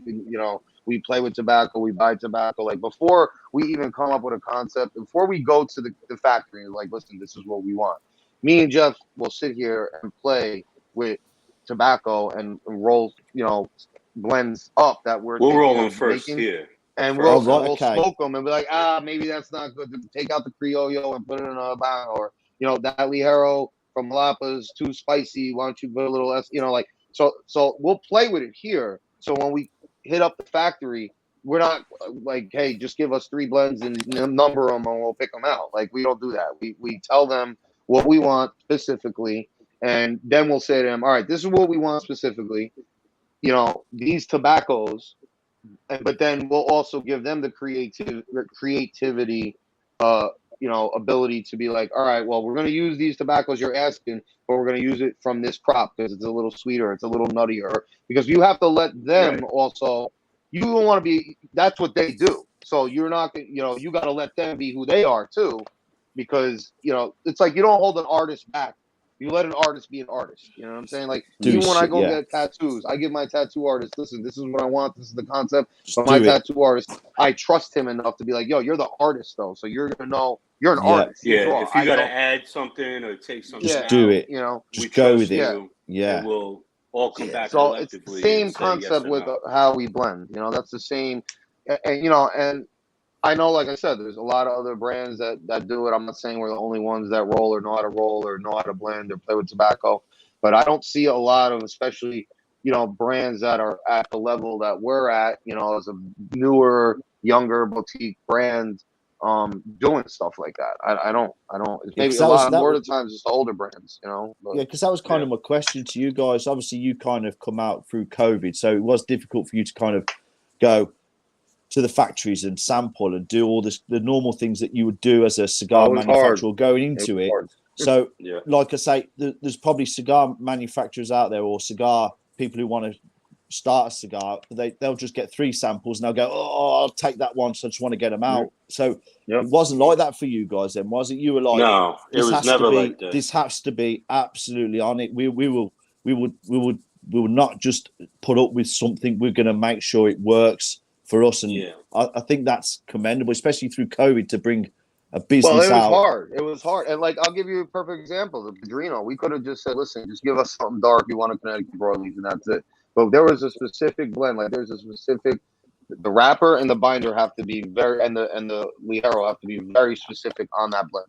And when we told Eric that, he was like, bro, I can't get that tobacco. That's why he sent us to AJ for. He's like, AJ has that. He's like, that's what you want, and this is where you got to go. He's like, I can make something similar. And we were like, no offense, Eric, we love you, but we don't want something similar. We know what we want.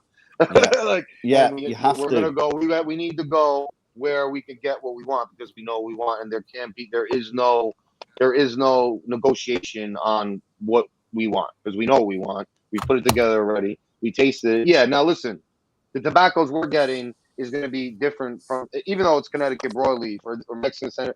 Yes, it's going to be different coming out of ages, because the fermentation process is different. The crop is different. The region is growing, and like that all changes a little bit. But we could at least go in saying we have a pretty solid idea of what the meat and potatoes of that blend should be, and it might be tweaked a little bit or taste a little bit different from what we rolled because of where it's coming from, or the crop, or the factory. I mean, every factory tobacco. I mean, we got Mexican San Andreas from Eric on our red cannoli, and then we can get Mexican San Andreas from Aganorsa, and it tastes totally different.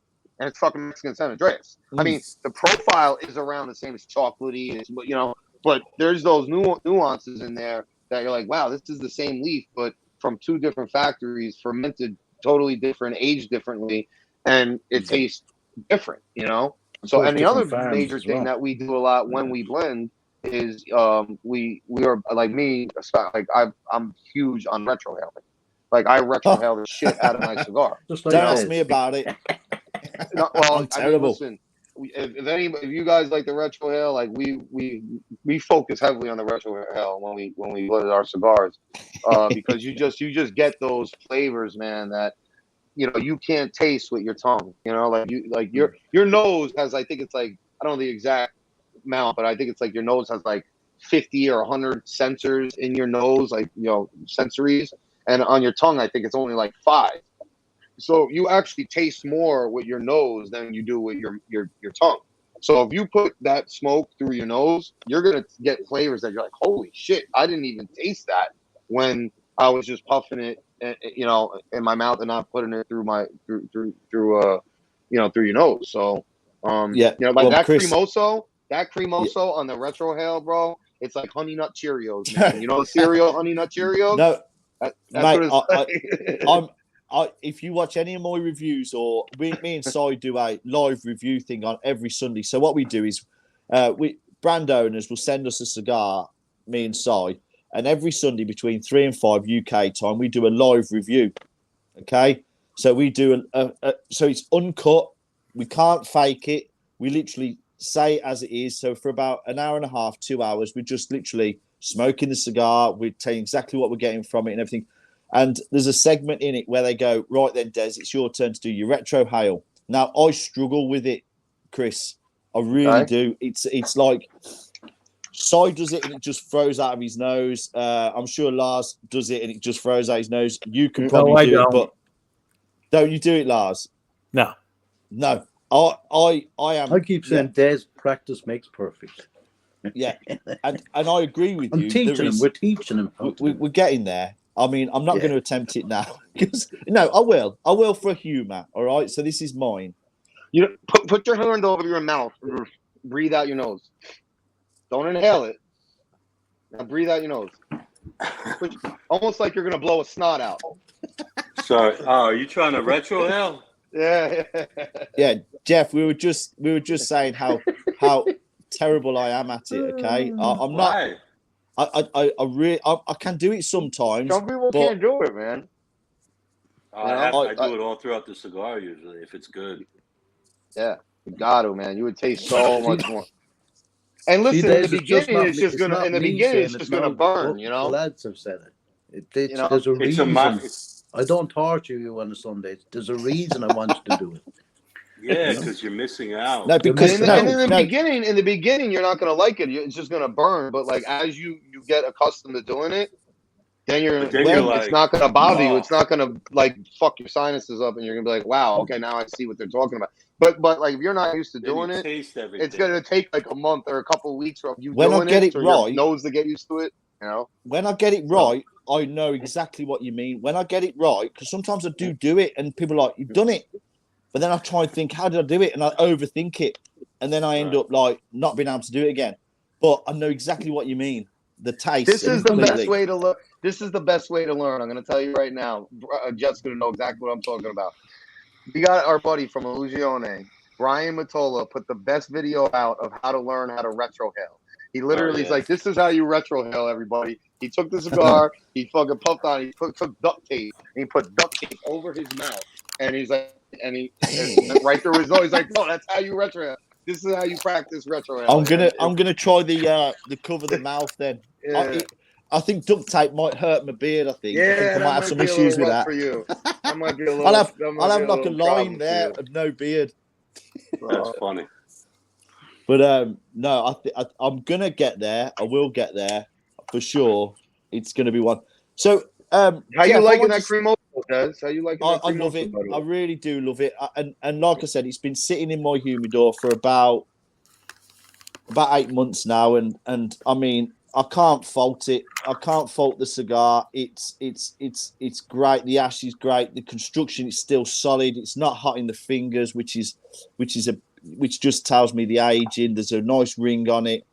The draw's nice, so it's packed good. I like it. Gives me that resistance is in my opinion just perfect, because I've had cigars where I've took a chug on it and it's kind of feel like I'm sucking on a straw, and I hate it. Yeah, I hate that draw.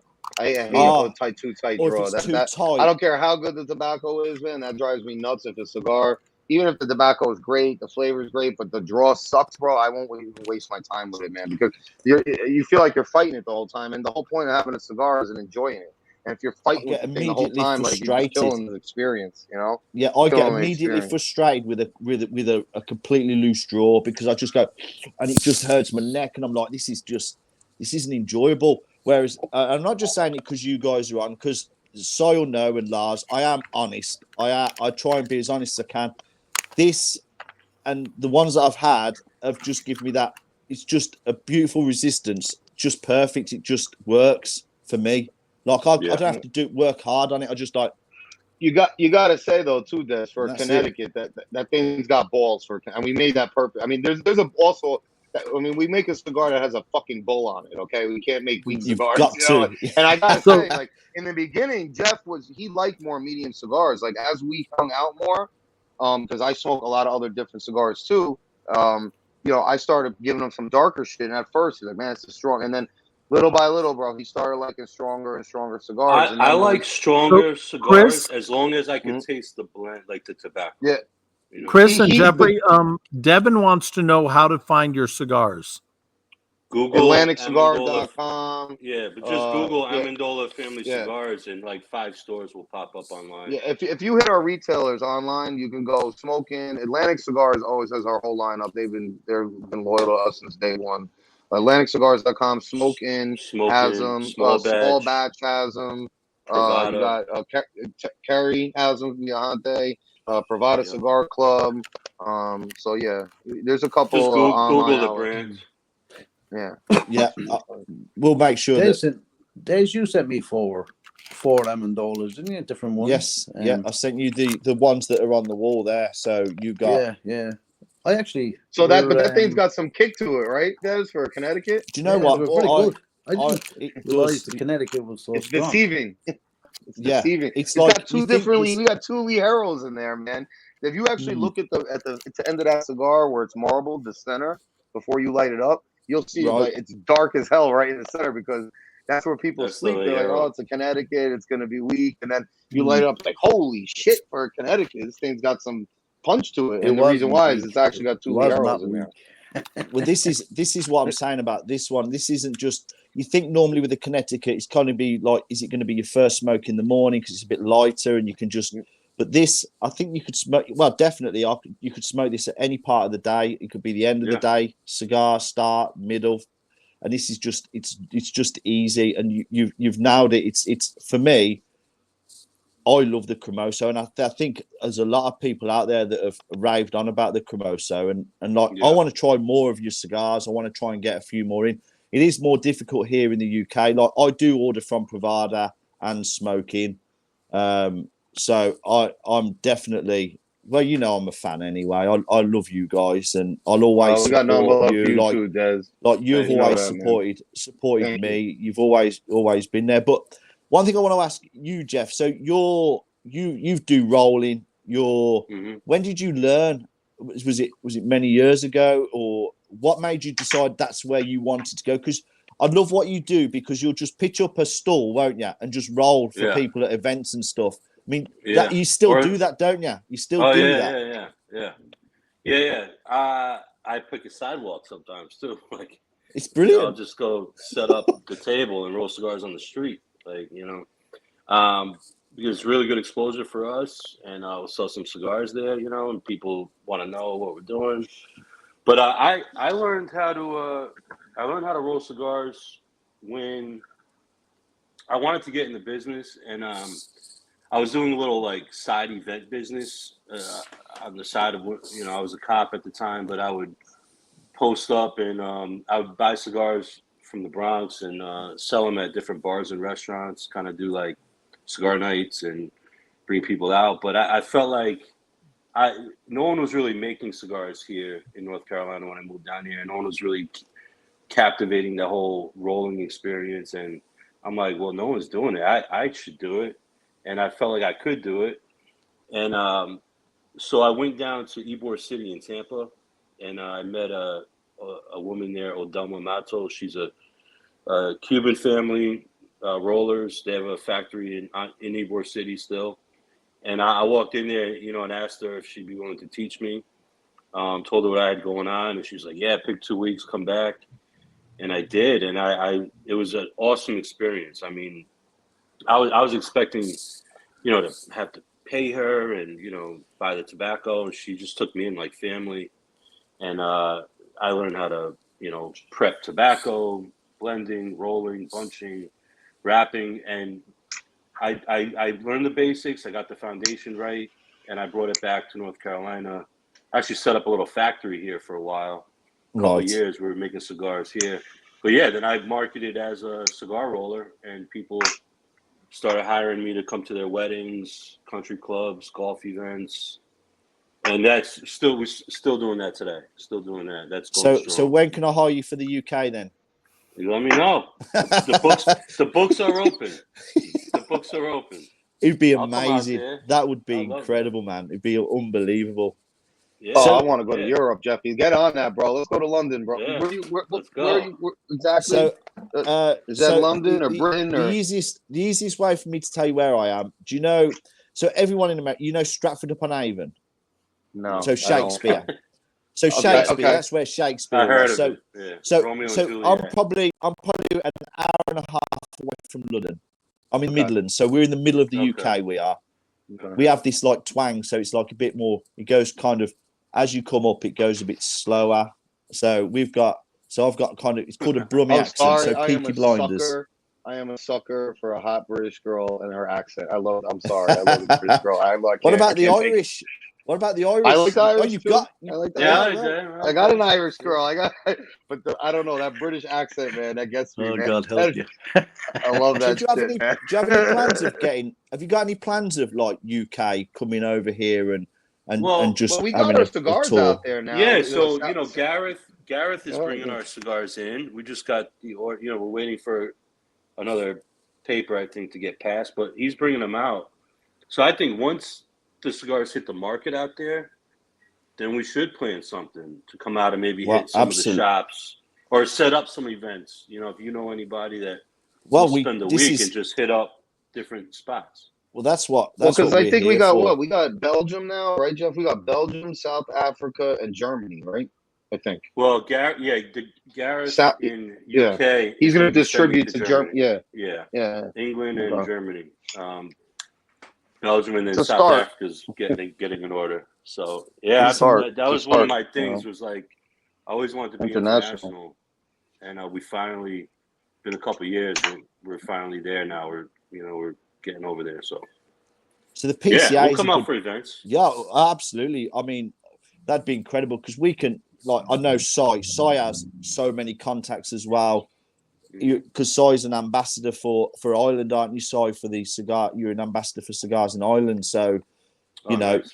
So Sai's in with so many different people. So you got to get into Ireland too. Why not? Yeah, absolutely. I think it'll be an amazing cigar, especially. I mean, if you know about Birmingham, we have we're known as like the Bull as well. So in our Birmingham city centre, there's a massive architectural piece. It's a massive bull that people sit on and stuff. I'll have to get a photo and send it because it's exactly the same as the bull you've got on your band, and it's huge. Huge. Oh, that's great. Yeah, I think it would be if it's beneficial to us or whatever. I mean, I call it when I do events here. Sometimes I call it taking over the block, and we'll find a business or a bar, and I'll be like, "Hey, can I set up out here?" And I'll tell everyone that comes, bring a chair or whatever, and we'll take over the whole sidewalk, and just smoke, and we'll patronize the bar or whatever. It's do you know fun, what I've always wanted to do? What I've always wanted to do? When I see you doing that, I'd love to smoke a cigar that's just been freshly rolled, that has been just done. Unfortunately, for myself, it's you buy cigars in, you don't know how long they've been.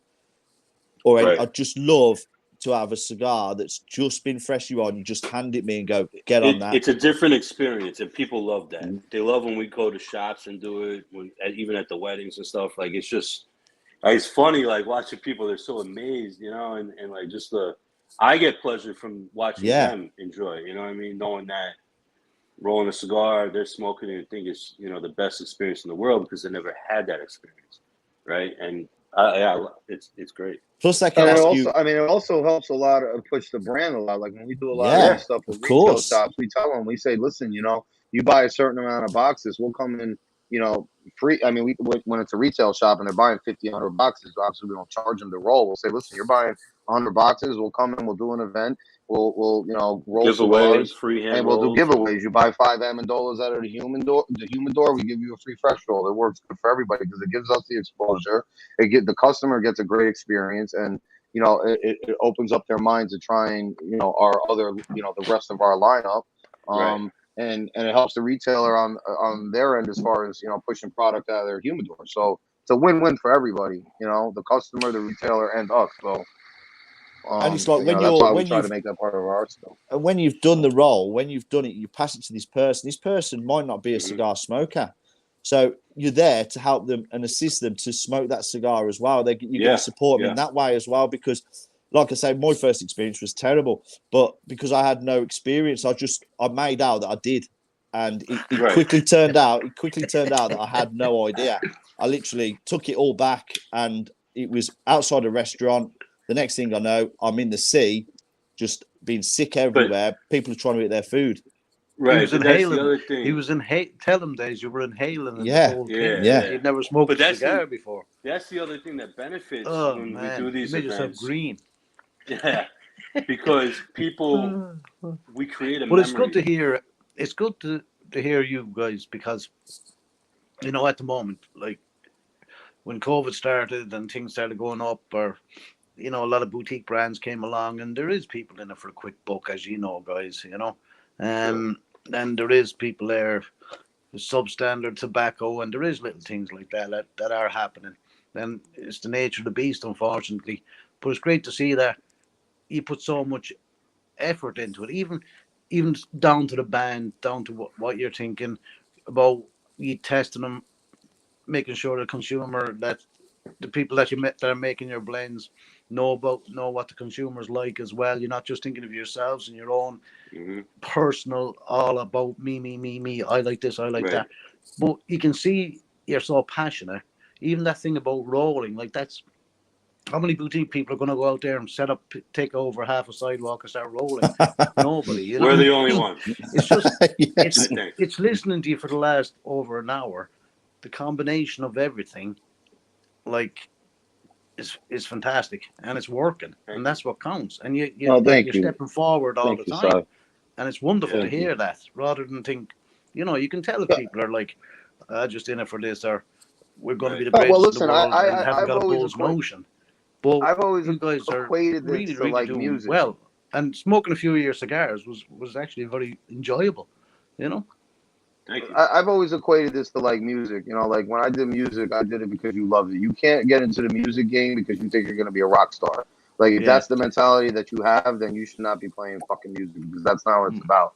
You have to do it because you love it. People see when you're genuine, and that's what I almost equated to. Like, whenever I did music, whenever we did anything for our band, like, it's the same kind of mentality. How can we get better? How can we make it better? How can we? You're always thinking of making it better. And if you get to that point where you think that you're the shit and you can't learn anymore, then you already lost.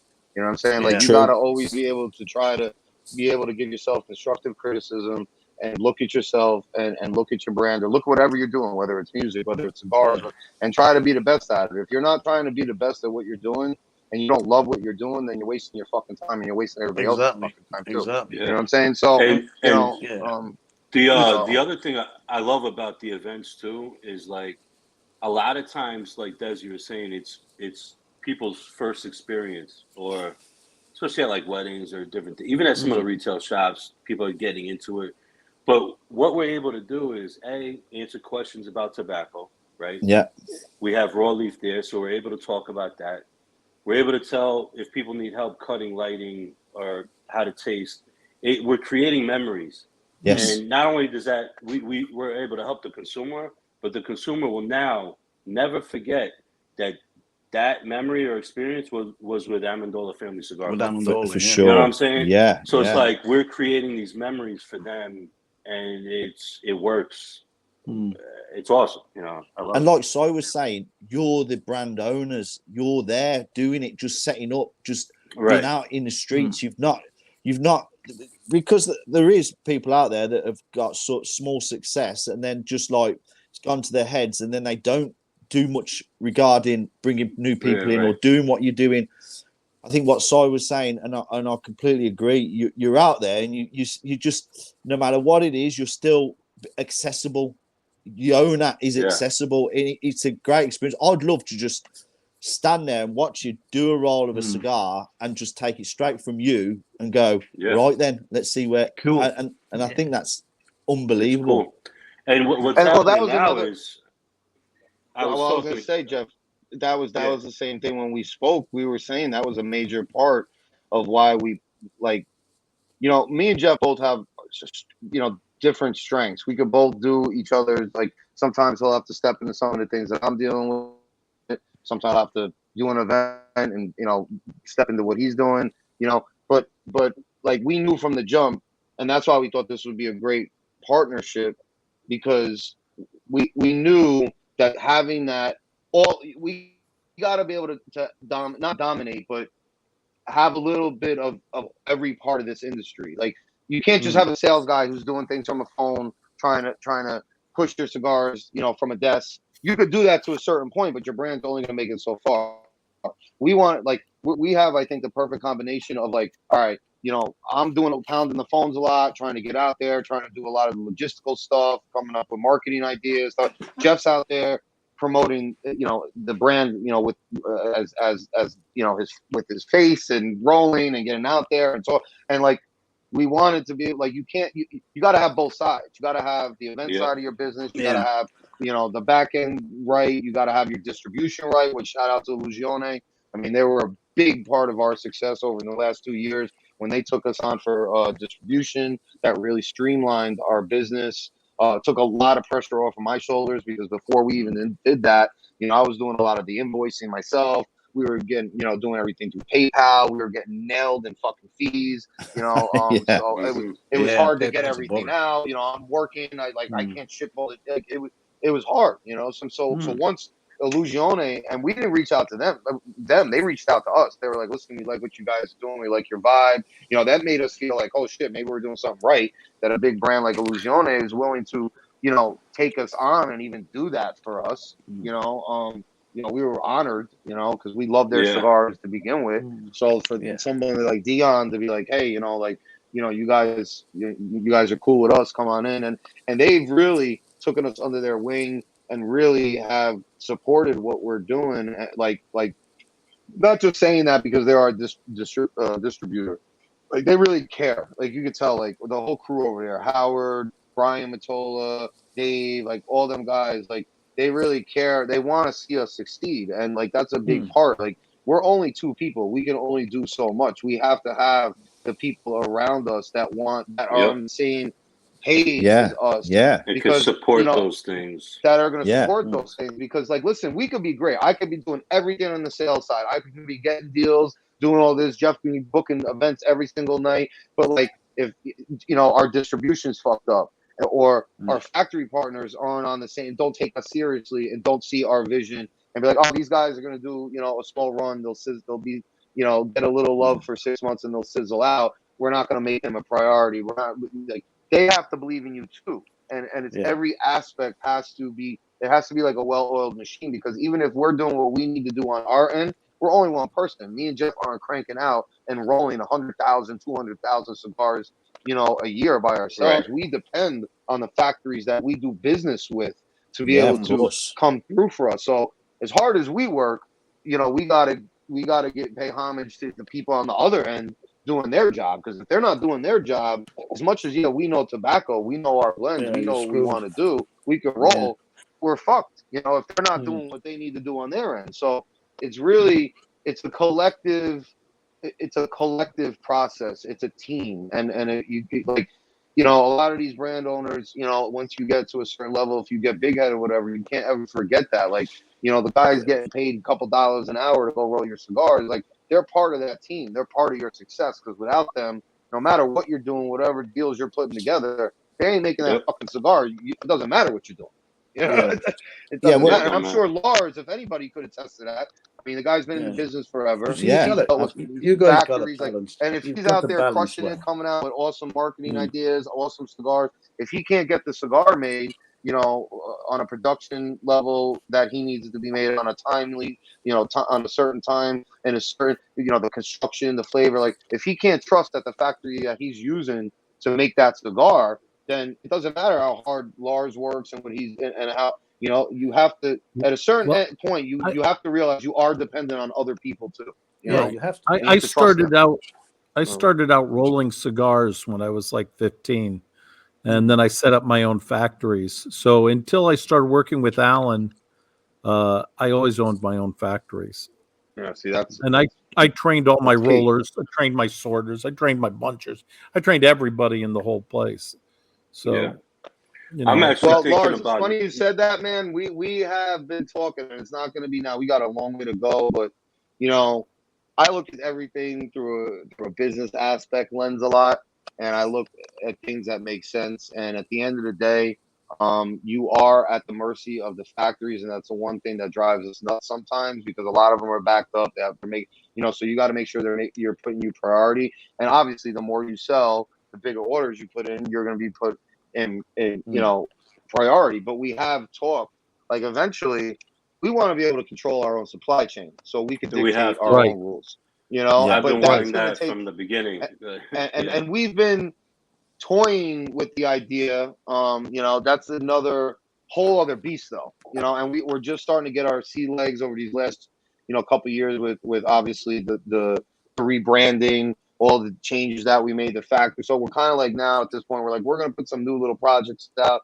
here and there, but we kind of want to really get our brand solid before we take on a venture like that, because that is a totally different animal. And Lars could tell you probably way more than what I could even explain, or Jeff, like, since he has the experience with it. But that's a whole different animal. I mean, that's going to be in another country. You got to have somebody that you really trust running it, that isn't stealing your tobacco. A lot of people that you really trust. Yeah, that's what I'm saying. And you can't just buy a factory, sit in America, and be like, my shit's gonna come out good. And no, it's very, it's time consuming. You have to trust the people on the ground. You have to have eyes and ears on the ground. You have, you know, and that's a total different animal. So until we really can get our brand to a spot where I feel like we're finally, after these 2 years, we're starting to really build momentum. So we don't want to take away the energy and momentum that we've built up into putting what we've been working on for the last year or two. We want to continue to grow that before we start digging into another venture, both you know, time consuming and financially, because a lot of our finances right now, like I said, we're self-funded. You know, Jeff put everything into this. I took out an IRA from, you know, like nobody gave us this shit. We took our own money out, and we had to start off small and then flip and then start and then like take no money and put back in, because now we're growing. And, you know, I never thought I'd say this, but like, you know, our growth has hurt us as far as, not as hurt us, I don't want to say it like that. Our growth, it's growing pains. We weren't expecting the growth as quickly as it came, and it's a great thing. I'm not complaining, but like we started off small. So when we did the first run, it was like, Kerr, you have to get on the other thing to get on here. Kerr's sending you guys love too. You got to trust the factory in the factory. Yeah, you got to get on whatever one that Frank's on, because then I can put your posts. See, what I like about you guys is you don't rest on your laurels. You're still trying to strive and move forward, like what Si was saying. You're not doing this sideways and just going, right, we're done. That's it. We're Amendola. Everyone knows who we are. You're not stopping. You're kind of just like going, we're not going to stop here. We still got a long way to go. Yeah, we do. We got a long way to go. I'm actually at a point now where Chris is moving to Florida. How you doing, my plan is to be there as soon as possible, but I'm at a point now where I want to train an event team for North Carolina, South Carolina, Virginia here, because we start to get double booked with events sometimes. So the vision now is like, all right, we found ways that we excel in and we're good at. I'm at a point where I want to create an event team, so it frees me up and Chris up. All right, now we have this area covered. We're going to Florida. Let's duplicate that model down there, you know, and then take over that side, right? And then eventually create a team there that does it and keep it going and take over. You know, it's that's just kind of refreshing to see you two young guys, and like that paper clipping says new kids on the block, and maybe a lot of people would like thinking these are going to be here for a couple of years or a year, and they're going to be. But I see you two being here for a long time, and just growing from strength to strength. Nah, you're not here. We embrace being the underdog. I enjoy that. It drives me. So I love when people doubt us. It makes me the hate. People don't realize I love hate. Give it to me. Give me more hate, because the more hate you're giving us, it only drives the better us we're more. gonna be. We're gonna be better. And you know, you're gonna be pissed off because you think that we're gonna sizzle out, and we're here, so we're still here. So you know, it drives us. If they're gonna hate you, give them a good show. You know. Yeah, exactly. Man, you know, we enjoy being the underdog. We thrive on being the underdog. Honestly, you know what I'm saying. Yep. You know, struggle. Like I said before, struggle and heartache. You know, what is it? It's like that old saying, like tough times make tough men. You know, it's the same. Like, you gotta go through those struggles and those growing pains. You have to feel it and feel how, like, to really appreciate when things start going well. And like me and Jeff, you know, when we started this, you know, Jeff had a pretty good local following, but you know, to take it to that next level, you know, we strived on that. You know, underdog. Nobody thinks we could do it. Nobody's expecting anything out of us, and that's why when we come out with something and it's fire, people are like, "Holy shit, man! I thought these guys were going to be going like a year or two ago, and they're still hanging around. They're not stopping. Like we are going to be a thorn in your side for a very long time. Whoever our haters are, so." I think like sit back, relax. It's going to be a long show. When I see Jeff and everything, and you, Chris, I can strongly see that it's not all about the cigars either. You're very family committed. I see posts from Jeffrey with his kids and his wife. It's not all about cigars.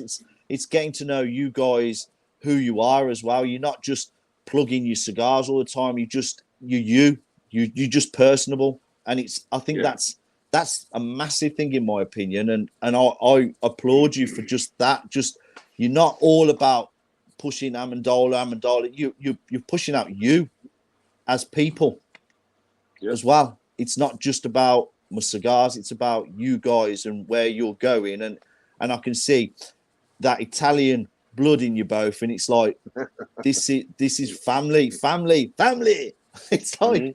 I love it, family, yeah. And I just think it's all it's about incredible. Familia, bro. Familia. It's all about the family, bro. It's exactly, all about, man. That's what we do this for. You know, I want to leave something to my kid. I want my daughter. You know.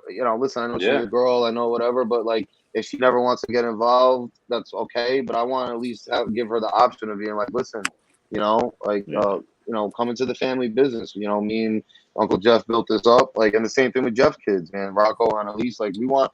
Maybe, like, we joke around like we say it all the time. Like, shit, maybe one day, like, my daughter, your son, they're all gonna work together. Like, they'll be the next generation of whatever we built. Hopefully, they'll be able to continue it on. If they want it. If they don't want it, then that's another thing. We're not gonna force them, but we want to at least give them there. that opportunity. It's there if they want to. The Amendola dynasty. That sounds good. Yeah. The Amendola dynasty, yeah. So what I want to do is, so I always ask this question when we do it. We do like Si does a lounge on a Tuesday night. So, Si, I want you to ask both of the guys your question. I know you pinched it, but I think it's something I want to know. So I'll let you ask the question, Si, because I can't ask it like you do. So, yeah. My dear friend, Jose Blanco, I'll have to. Before he threatens to sue me again. I have him, he's on 1st of Feb. I have him on Karen Berger next week. We have Leslie on Perdomos. We have everybody on that show. So it's great. Lars was one of our chief guests. You know, but this question is it the 3 people there, yeah? Just at the time he's breaking up. I know. He's breaking up, Si. Si, you're breaking up. Of the perfect timing. Right when he was going to ask this. Oh, now he's full live or dead. Who you'd have? Now he's frozen. So you're gonna have to repeat that, or move somewhere. Put your right arm in the air. No. Yeah, run around the garden. Run around the garden. So I'm gonna ask the question for Si. So what I always ask is, if there's 3 people, alive or dead, that you would like to share a cigar with, who would they be? So I'll go with you first, Jeff. And alive or dead, 3 people. Jesus Christ. Right. I think we'd have some wine and cigar. Yeah. I have a lot of questions for him. I've got a lot of questions. Yeah. That'd be number 1. Number 2 would be my grandfather who passed away. I'd love to sit with him and smoke a cigar and pick his brain a little more. I wish I had more time to do that. And 3rd would be Sylvester Stallone. Sylvester Stallone. Yep. Yes. Jesus Christ, my grandfather Pasquale, and Sylvester Stallone. And what about you? What about you, Chris? Me? I would say one would definitely be my father. He passed away a couple of years ago. The second one, honestly, would probably be my stepfather. Because I used to smoke cigars with him all the. What's up? Besides, it's breaking up a bit here. So you got your connection's terrible. Yeah, go on. Again. The second one probably actually be my stepfather, because me and him, we over the last 10 years. I mean, he was a big part of me. Why smoking cigars? He would, every time my parents came over, he would always be with me, and we would talk. And so probably then my stepfather. And the third person, who would be the third person? You know what? Jeffy went with Sylvester. I'll go with the other one. I'll go with Arnold. I'll take Arnold. Arnold Schwarzenegger, yeah, of course. 2 big powerhouses, absolutely. Yeah. So one of your quotes, I've looked this up. So your principles are honor, respect, and loyalty. Mm-hmm.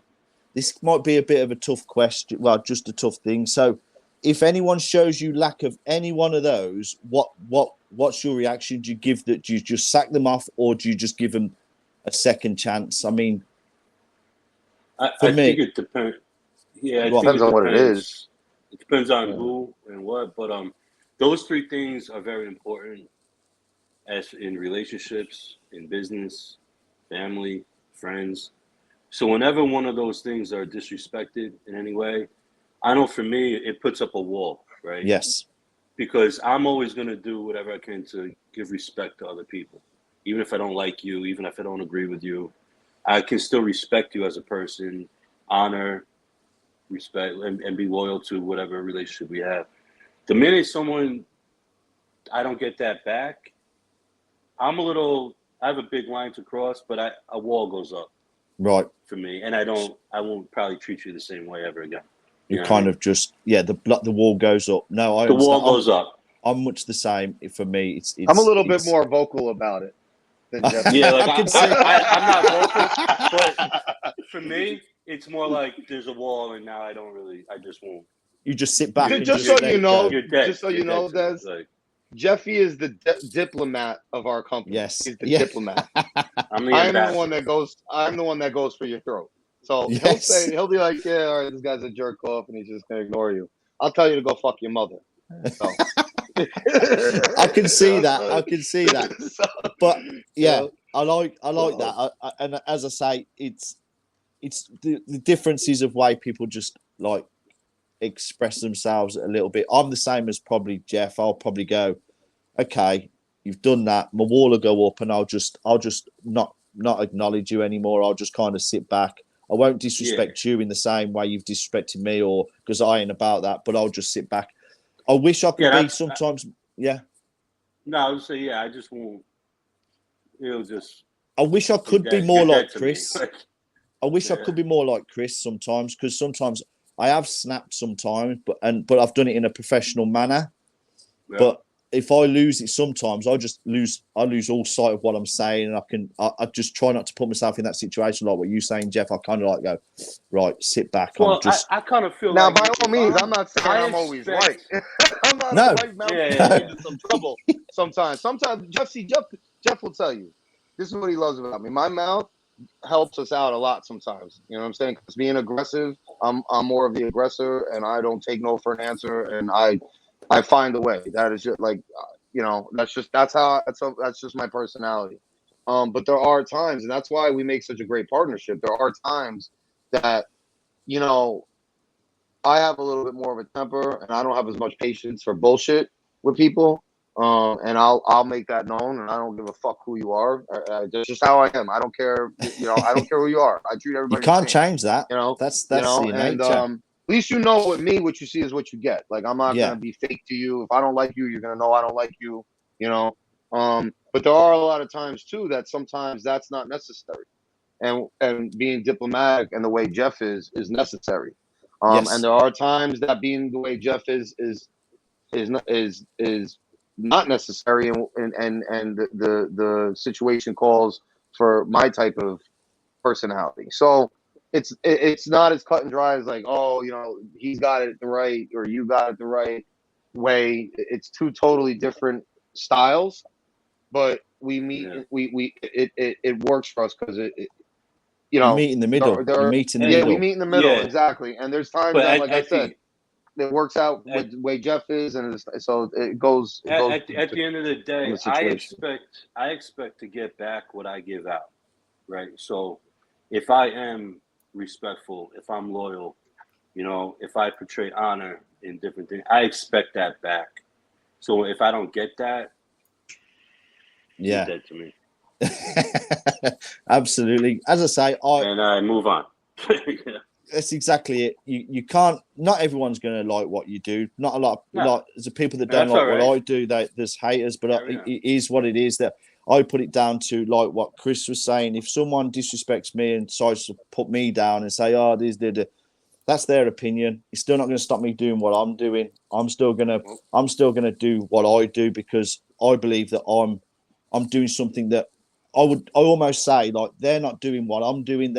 Because they're sitting in there watching TV. I never sit and watch TV. I'm always looking at cigars, speaking to Side, speaking to Lars, trying to do new things. And in my way, that's different to you guys. Is you're doing it the cigar way. I'm doing it my way, and I want to build what I want, my own little thing. It's never going to make me money at all, but I love what I do because I get to speak to people like yourselves, and I'm honest as it is, as straight down the line as it is. You see what you get, and I see that with you two. You are what you are. Don't try and be false, because I think in time you can do it for so long, but then eventually you'll get found out. You'll get found out. You can't change the colors on the stripes on a zebra, man. You know what I'm saying? Yeah, like, that's eventually, it. And that's what I'm trying to say. Like, at the end of the day, people will recognize if you're genuine or not, or if you're just trying to be somebody. And like, look, you're looking at, honestly, look, Lars is like the creator of not fucking doing it the right way. You know what I'm saying? Yeah. Like, he was like he started like not doing it the way they fucking tell you to do it. You're not doing it by the book. Everyone hated me when I came out. They hated me. Then you do it. You can't worry about what other fucking people, because like I said before, you can't base your life and the things that you're doing and all that stuff based on what other people think. Because if you're trying to please everybody, it's never gonna happen. You cannot please. It's impossible. I agree. And you're gonna waste your time. You're gonna lose yourself because you're trying to fit into this mold of what other people who don't do anything for you and don't even support you, you're trying to fit into that mold. So why would you try to fit into a mold and be a certain way of a person that doesn't even like or support you? Even if you change into that person or that mold of what they want you to be, they're still not going to like you. So why don't you just keep on doing your own fucking thing and, see who comes on your team, support the people that support you, and the people that don't, say la vie. I wish you luck, and it's fine. It doesn't hurt my. I'm not the sensitive type. Live your life. Lars he started that. He started the whole. Well, you're supposed to do it like this. This is weird. Why are you doing weird banding? Why are you doing weird marketing? Why, but it worked for him. So like, who really is the winner? You know the Maverick. Well, so whatever works for you is what you got to do. Fuck what other people think. I'm a big proponent of that, man. Very, very big proponent of that. Yeah, because like you say, you guys have obviously you've gone through some tough times as well with everything that's gone on. You've probably had haters and everything, but what's refreshing is the fact that you just thought, fuck you guys. I'm doing it how I want to do it. If you don't like it, that's fine. Carry on. Do what you got to do. That's people try to cancel us. All three of us are New Yorkers too. Right. And I say that with all due respect. Go fuck yourself with respect. I like it. That's it. So we're very humbled and we're very proud of where we've been, and we're very honored, and we just. we talk all the time, man. Like when we're just hanging, we're just like, damn, bro. Like we never thought, when we started this thing, that in a matter of 3, almost 4 years now, that we'd be, even in the conversation, just involved with some of the factories and the people that we're doing business with, and that people are getting behind what we're doing and believing what we're doing. And we're just honored, man. We're honored, and we just feel blessed that we're even at where we're at. But we don't like I said, we don't let that get to our heads. And we know that we still have a long way to go. And that drives us. And at the end of the day, like I said, we enjoy being the underdog. And, we're going to keep on. As long as there's people like you, Des, out there that appreciate what we're doing and appreciate the way we're doing it and our style and our swag. Hey, I and love our you vibe. Guys too. Don't help me out. I love you too, Mark. You know that. I love you guys. I think you're awesome. Oh, thanks, man. Thank you, brother. We love you too.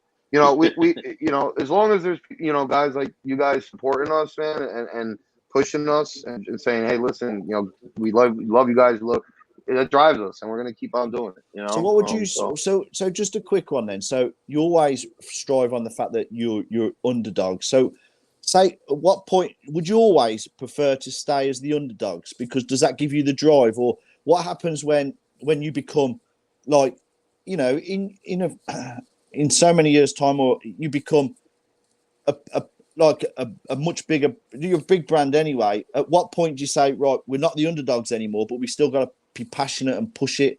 I mean, I'll always have an underdog mentality. I was gonna say, always have that. Yeah, there's always that mentality. Yes, always that mentality. But I do feel like maybe when we reach a certain plateau where we could kind of say, "Wow, bro, like we made it this far. Like we got here as an underdog. Now what's the next?" Because in my opinion, you never stop growing. Yeah, like Fuente, Padron, they're still out there hustling. They have other people doing it for them, but they're still out there on the street and selling. So, yeah, I see. Yeah, we're gonna hit a plateau one day and be like, "Yo, like we came up, we did it." But all right, what's next? Because Ron Brown says, "Y'all rock." Hey, Ronnie, what's up, brother? Ron. Thanks, Ron. Man. Thank you. And that's what I love about it. That's what I love about it is you guys are just. You're not just ever going to sit and rest on your laurels and go, right, that's what I'm saying. That's what I'm saying. Like, we could get there, but then we're going to be like, all right, what's next? What's next? Like, exactly. What's next? I see you guys. And we could have done that now. We could have done that now. We could have done that now. Like, Jeff and I could have. Yeah, I agree. Right, well, we got into a magazine. We're getting into bigger retailers. Yeah. We got 9 blends. We're using 3 different factories. 3, in my opinion, of some of the best, factories in Nicaragua. We could just sit there and be, all right, let's sit on this for the next 5 years and just see where it gets us. But we're not doing that. Like, we're still thinking of new ideas. We're still trying to think outside the box. Innovate. Some of these new things that we're going to be doing in this year and some collaborations, I think you guys are going to be surprised and see. Like, we're trying to think outside the box. We're constantly still trying to create something, and that's another thing too. Like, we don't, and we do this for 2 reasons, because for the retailer and the consumer. Like, we blend the size. Like, if you notice, you don't have 10 different sizes of the cremoso. 10 different sizes of the blend. One size. And that's it. That's if we're gonna make another size, it's gonna be another cigar. Jeffrey, Kurt asked if you would just unbutton one more button. You know what? Come on, Kurz, ask it. Sexy time. There it is. Oh yeah, now Kurz happy. All right. Now Kurz smiling. I'm gonna pour another drink. I might He have says, bought "Love another you guys." one. I don't know. And What Ron happened, Brown Star? You says, get a couple "Keep drinks in leading them, the man? way, You see? guys." I'm gonna drink this. What did I might Ron have say? bought another one. You said Ron said something? Yeah, Ron said, "Keep leading the way, guys." Oh man, we're thanks, not leading bro. the way, man. We're just trying to do us, man. But we're on the way. Appreciate you, brother. We're trying. And I to love the just fact that you're keep our heads honest. down. Keep And our foot on the gas. I can see that from this little, like, doing what we're doing is you guys are just amazing. I just think that, you know, I think about you guys, and I'm not just saying it every day, same as Kerr and Lars, and I've seen this Cremoso on the top of my humidor for the last 8 months, and this has been such an incredible experience to share it with you guys and just get to know you a bit better. And I know for a fact that I want to go from strength to strength. I support you guys 1,000,000%. I love what you're doing. I love your branding. I love you guys to death. And you know, I'm a little place in the UK, and I want to get you. I want to see you everywhere. I really do, and I know you're going to be there. Thank you, Doug. I know you're going to be there because, and we appreciate you for letting us get on your platform. And you know, you're not just another small guy, man. Listen, you know, my mother's many hands make light work. It's many, you know, all you do. It doesn't matter if you're small, big, everybody is welcome under our tent. You know, everybody's welcome in our circle. There's no status here. All that shit goes out the fucking door. You know, at the end of the day, you know, you pull your pants down in the morning and take a shit just like I do, bro. We're all the same, man. We're all just, you know, trying to get out there and do our thing.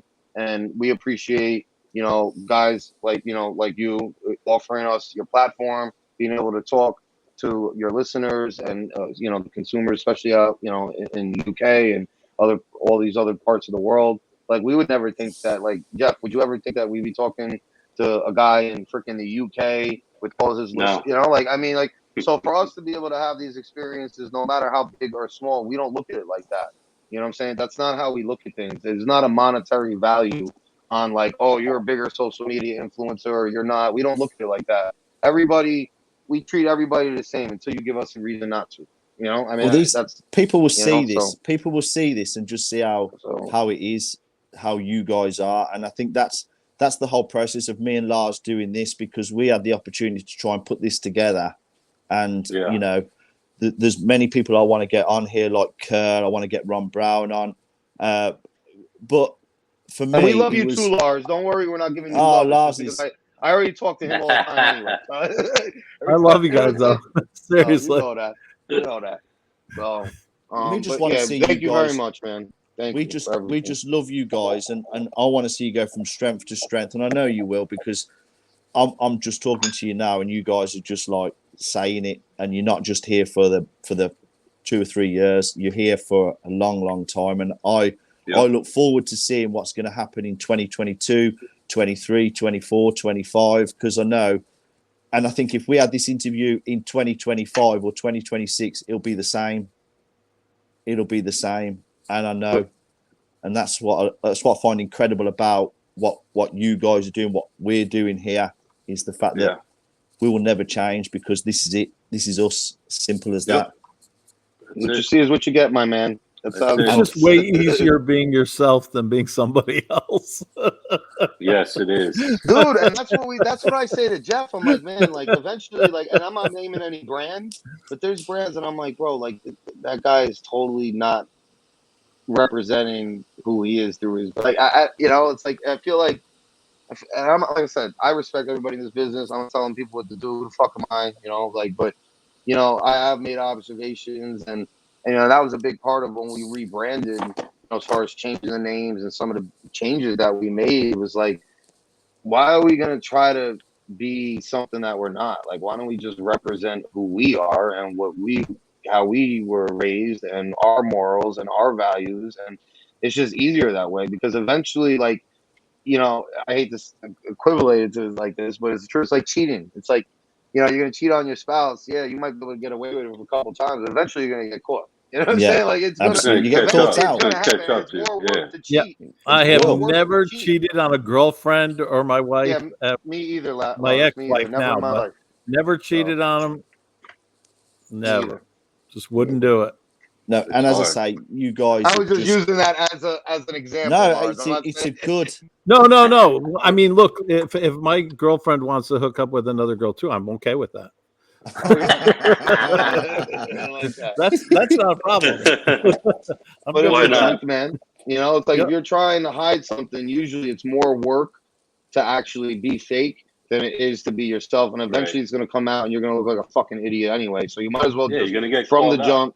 Be girls who you can are. smell it on you when you don't even. You're sitting there still telling yourself, "Oh, that girl's not good looking. I would never hook up with her." In the back of your subconscious, you're already hooking up with her. So your girlfriend or your wife can smell that shit on you, and she's like, "Do you like her?" And you better say yes, because if you say no, it's just going to be an argument. It's a big, yeah, sure. Oh, yeah, she's a cute girl. I didn't realize how much until you said it. No, exactly.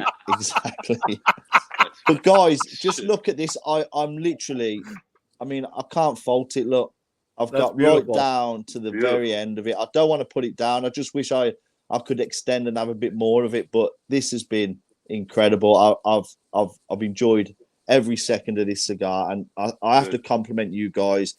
You do work so hard, and you're producing some cigars that are incredible. And long may it continue. Shout out to Aganorsa, man. I mean, like I said before, Aganorsa, just for factory partners. I mean, we trust in them to put a consistent product with great tobacco together and keep it consistent on what we blended, and they do, man. You know, so shout out to them too. It's not. Yeah, absolutely. It's a team effort, man. It's a team effort, absolutely. Man. You know, and Kurt, we don't want to really get too gabby on this thing. We did it. I don't want to talk that much. No, I don't like to be all gabby. Yeah, but what I want to say, Jeffy, you want a gabby? Jeffy, no, you want a gabby? You know what I mean? Yeah. So I want to kind of you guys to have like a final like to Chris. End the show. I want you and you both to just give us a final thought at the end of what you guys got planned, and just a final thought on to end the show. I'll start, and Chris can finish. I mean, final thought is one, like we said, thank you for having us on your show, giving us the platform. We love doing this type of stuff. Building relationships. We're not going anywhere. This is a legacy business. This is our passion. We love what we do. We have a lot of things in the works. I'm excited about definitely there's trade shows, some collaborations coming up. But really, like this, it makes me really fulfilled knowing that people like you see our passion and can appreciate it in the cigar, like the final product. And that's what really makes me feel fulfilled and want to keep going. So it's just this whole thing. I mean, it's not about the money. It's not about the fame or whatever. It's really about this right here. And that's what makes me want to keep doing it more, because you know, you see the effects of it and it's contagious, right? So just that's it really for me. Don't sleep on us. We're not going anywhere. We got some good things cooking, and I'm excited. Yeah. So. Sounds absolutely amazing. And Chris, what's your final thoughts? Trying to keep it even on the theme that Jeff was just talking about. You know, this isn't an easy business, especially for younger guys who don't have 100 years of experience. Their granddaddy's giving it to them, or and there are days that sometimes we get on, we're like, man, are we doing this? Like, we were hard on ourselves, and you have to be hard on yourself. But when we see some people like you and some of our other followers who really stuck with us and believed in us, and it gives us that fulfillment that we need, because just like you guys as consumers and supporters, like, you want a brand that you can believe in, and you want to believe in us, and you need that juice to keep, like, that motivation. Like, we get our motivation from our consumer, and when they tell us, like, yo, this is a great cigar, like, we get to have a down day and think, like, man, maybe I don't want to say wasting our time, because you never feel that like that, but what do we need to do? What do we need to do different? Like, and we're very hard on ourselves, and we get a compliment like that. It gives us the juice. Like, we need juice too. Like, even though we're the owners and we're doing this, like, we need to know like that what we're doing, we're not wasting our fucking time, and it's making a difference, and people are recognizing it.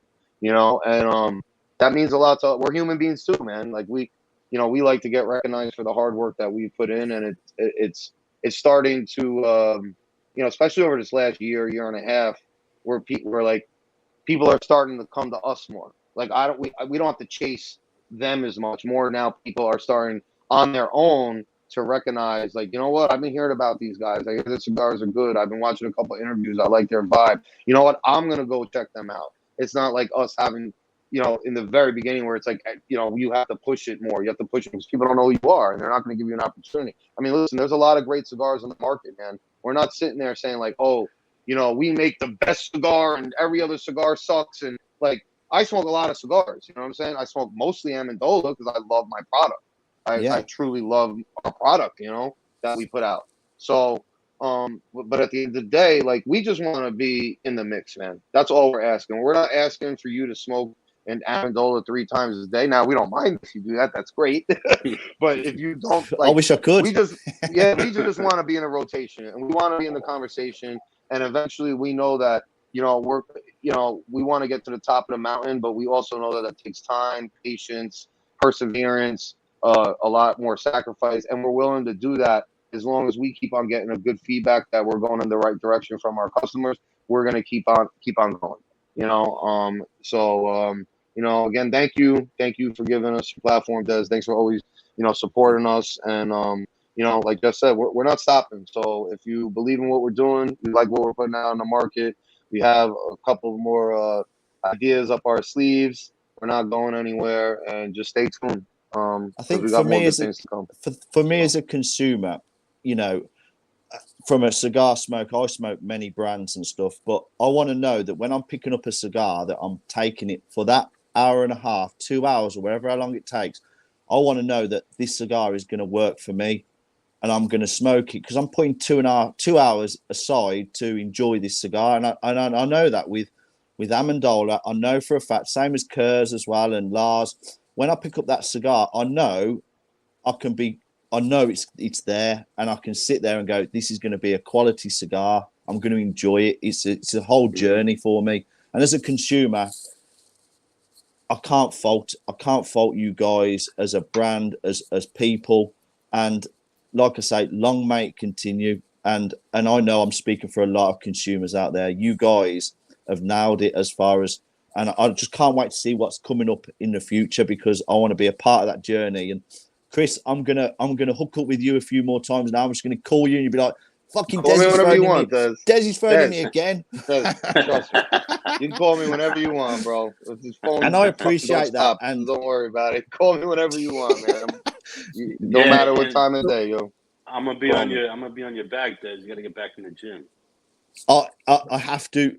Honestly, yeah. I've been twice this week, but I'm still struggling to get myself into that routine again. Still, it's still hard for me and here to go, come on, push yourself. And like you say, you get to a point after a certain time going to the gym that it becomes like, I'm going. It's normal. It's easy. More routine. Yeah. Well, it's half of going to the gym is mental, man. Half of it's mental. 50% of it's mental, man. Yeah. It's getting up, getting there, and getting it done. That's 50% of it. So 45 minutes. 45 minutes is nothing in your day, really, is it? Just to go and have a little workout. You just gotta do it. But guys, I'm going to play the outro, and then you guys hang on, because when we go off of the show, we'll talk at backstage. All right. Okay. Thanks. See you later, everybody.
Yeah.